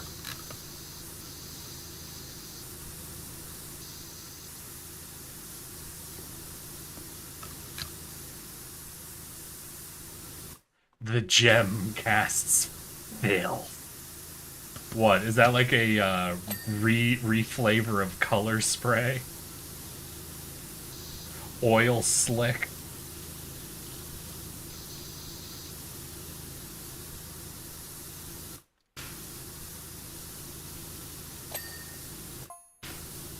God, if you ever want to know a horrible spell in D&D to re-flavor, like it has too many unfortunate ways you can reflavor it.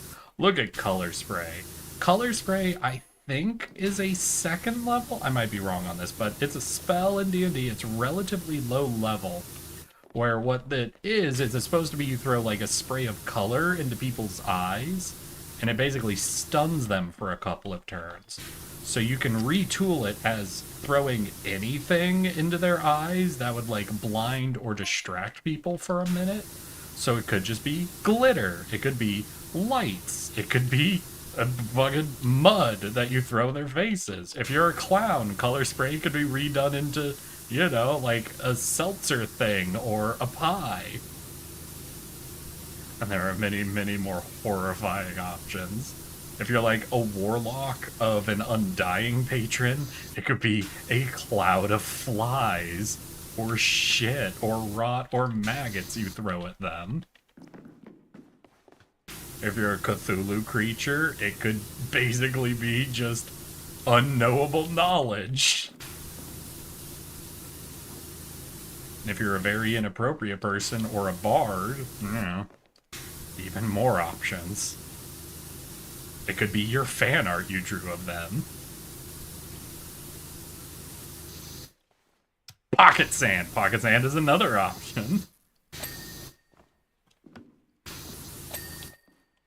Hell yeah.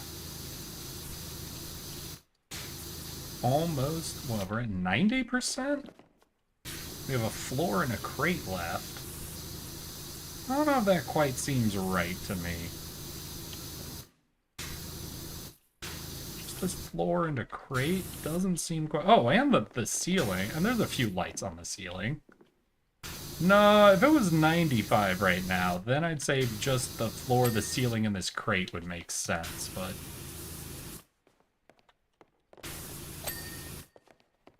92... There's definitely one more thing I'm fully missing. I don't know if it's something that hasn't shown up yet, or if it's something I, like, literally missed. We'll see.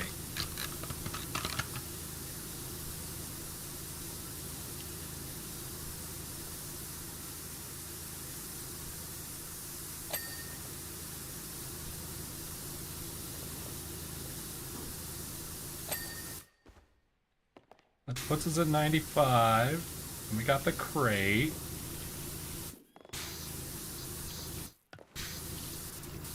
You see, the crate's gonna put us, like, once it's actually, like, clean, I think only, like, 98.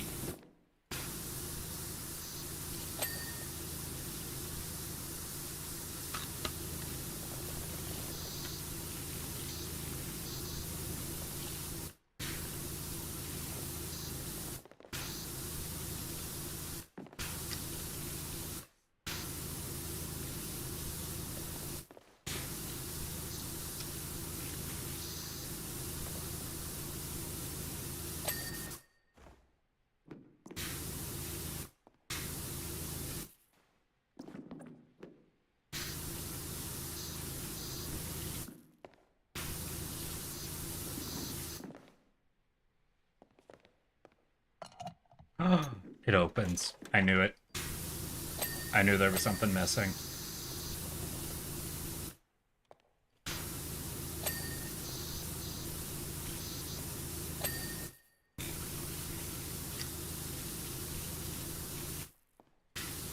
And it was the inside of the crate, and definitely nothing else. Wait, was that not future oil that I was looking at on the future bike? Was that highly condensed gem goo? Wait, these are the stolen gems. Who could have known?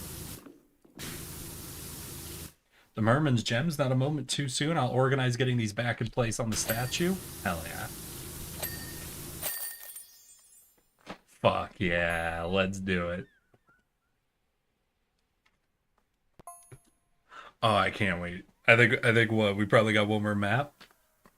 I imagine we have a big fucking event map, right? Like something on the level of like the Atlantis temple, or no? The town floats. It's like a veil has been lifted, isn't it? And that awful mayor out of the way. We're bringing everyone together tonight for a celebration that he always promised and never delivered. Before we do that, we'll need you to wash down a few of the town floats. Well, let's fucking go. Oh, wait, is it 7? Ooh. Oh, man. Ain't no way I'm getting through all 3 floats. Out of this. We'll look at all their cute faces. But then we're probably going to be ending. Oh, God. They're like Easter style. Oh. Oh, they got that weird, like, Easter rounded features. You know what I mean? Like how Easter, like chocolate Easter bunnies. Like how their features are designed. Oof. Oh, gosh. Oh, no. Hey, Peacock, you're not gonna have, like, weird cartoony rounded features, are ya? Oh, no, he's wearing sunglasses. Oh, this Peacock is too cool for school, y'all. Oh, it's a piggy. It's not a piggy. It's a raccoon. The game knows. The game knows that raccoons are becoming domesticated. It's all been a giant conspiracy. The domestication of the wild raccoon in North America. It was all to sell more copies of Power Wash Simulator 2. I should have known. I'm sorry, y'all. With the mystery revealed, now that we know what the real goal of Power Wash Simulator 2 is, I'm afraid I'm gonna have to call it there for the evening, y'all. Congrats, we made it through quite a few maps. We've got to learn something of what's going on in Power Wash Sim. And we got to talk about some fucking out-of-pocket topics today, I guess. I sure hope you all had fun, because I most certainly did. And I can't wait to see you all again just as soon as possible. Next week, I think I've got some things that we're going to have going on, so hopefully we'll have some fun streams. We'll maybe be checking out some new games, looking into maybe doing some collabs, and maybe I'll get in one real achievement hunting stream that I don't fucking embarrass myself on. But we'll have to see. So for now, I want to wish you all a good evening, a good night, good rest of your weekends. I'll see you all as soon as possible. Here is our raid target.